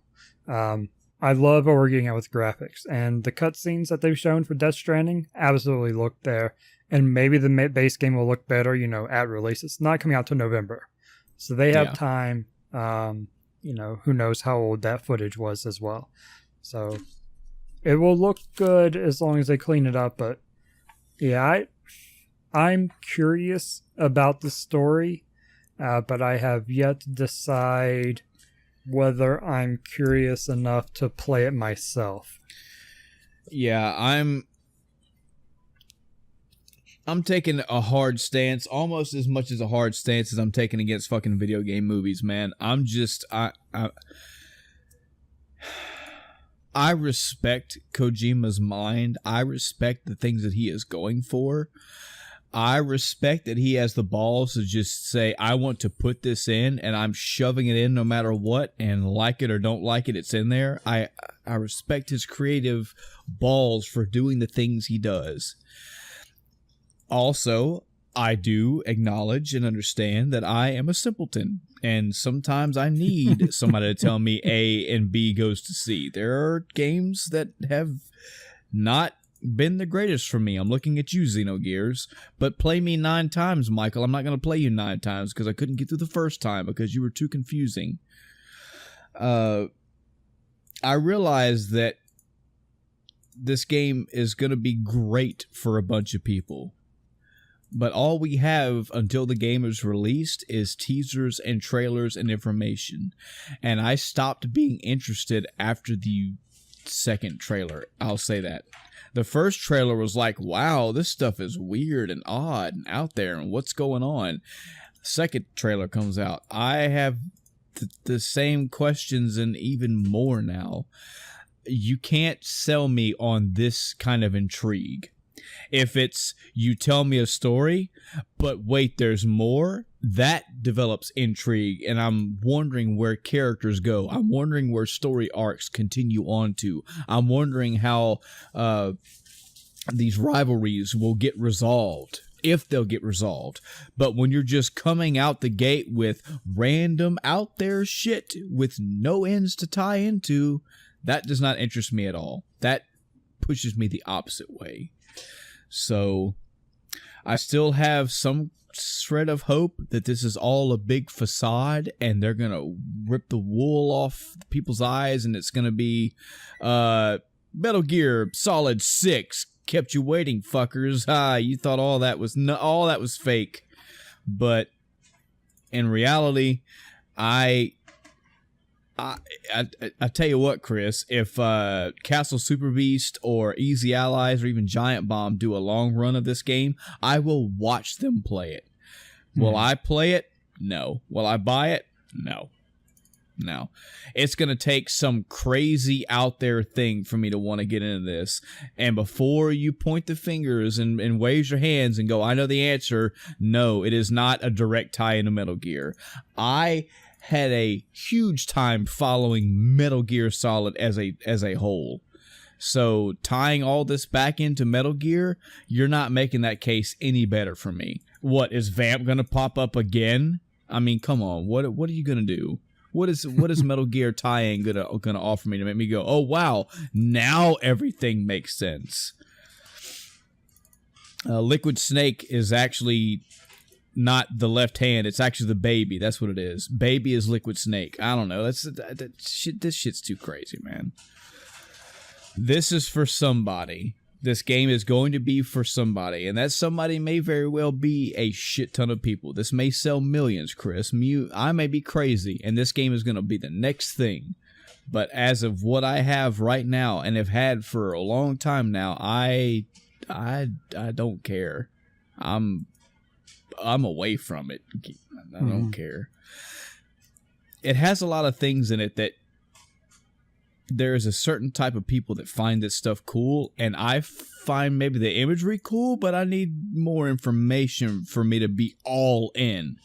Example, at the end of the trailer, you show this guy smoking a cigarette. You know, he holds his hands up in the air, and I guess there's fire in the air, I don't know, or ash type thing. Yeah, something lit his cigarette. See, already a question. He held a cigarette straight up in the air and his cigarette lit on fire. Why? No, it's just a member. Sure. So he smokes his cigarette and these people appear behind him from, I guess y'all are standing in goop or water or something. He takes the cigarette, flicks it in front of him. So who the fuck are those people that just popped up? What are they standing in? I mean, questions. He flicks a cigarette in front of him into the whatever liquid. Everything catches on fire. Why did it do that? What was in what was that? What was that stuff? What was it? What was the goop? What was the grease? What was the oil? Whatever. They don't catch on fire. They just stand there. Okay, how are they not catching on fire? What, are they all immune to fire? Does fire not have an effect on people? Are we in a different universe, in a different world, a different reality that fire is not a problem? Are they dreaming? Are they what? And then he does his finger in a walk forward motion. Now they're walking through the fire. Okay, how are they walking through the fire and not burning alive? Where are they going? Where did they all come from? Who's their boss? What? All these questions. And I bet there's people that saw that and went, oh man, they're fucking walking through fire, man. That is so cool. Yeah. From let's see how cool we can make something. Let's see how awesome we can make something. Yeah. Yeah, sure. Cinematically, it looked cool. It was interesting. way too much shit in my mind for me to go, I'm in. I gotta let Chris know I'm pre-ordering Death Stranding now. It just added more questions, made it obscure. And the more obscure a Kojima thing gets, the more I walk the other way.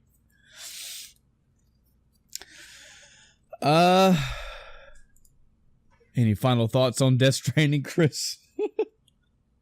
No. Well, what about you, audience? What thoughts do you have on Death Stranding? I'm assuming they're going to have some more information on it at E3. Maybe not. If not, you don't have to wait too long. November 8th is the release date, if I remember right. So that game is coming, and you'll be able to check it out for yourself. But what do you think right now? This is your pre-order got to have? Are you just gonna check it out when it comes out, period, or do you not care? What about gaming disorder? What about gaming as a hobby in general? What are thoughts? What are experiences that you have had in your current life, recent life? Do you have any past experiences? How do your experiences today compare to those back in the day? Do you feel you have gaming disorder? Do you think gaming disorder is a real thing? And I don't mean as far as people in the legislation and the medical field determining it to be a real thing. Apparently now to them it is a real thing. But what do you think? Do you agree? Do you disagree? What are your thoughts on it? What games have you been working on? What movies have you seen? What anime have you watched? Anything like that. We would love to talk with you. And there are many ways that you can get a hold of us. Many avenues for you to send us messages, to talk to us, and probably get whatever you send us read on the podcast and discussed as well. You can go to Facebook and search for End of Time Cast. It should be how that's one way you can find us, and maybe how you found this episode right here. You can post on our wall. You can send us a message, anything like that on Facebook. We have an email address. You can email us at endoftimecast@gmail.com. That's endoftimecast@gmail.com. No funny numbers in there. Just spell it like you heard it. We have a Twitter page. You can tweet us. You can retweet us. You can find all of our episodes uploaded onto YouTube. Just go to YouTube and search for End of Time Cast. You'll see, as of this episode, around 94 episodes, soon to be 94 episodes. So you can pick one out that you listen to and like and have a lot of things to say. You can leave comments in that episode. At this point, you should be able to go to Google and hopefully, if maybe in quotes at least, put in End of Time Cast, and it should take you to one of many places that we can be found, and you can leave some sort of feedback there. We love to hear from you. We love to discuss things with you. We'd love to get your opinions. Man, at the end of the day, this is only me and Chris, and even at a maximum, it's me, Chris, and Adam. That's 3 people in this multi-million people gaming world. Lots of opinions, lots of stories, lots of facts, and lots of things that we'd like to hear from you. So yeah, that's going to do it for tonight's episode. And until next time, I'm Michael. And I'm Chris. Good night, everybody.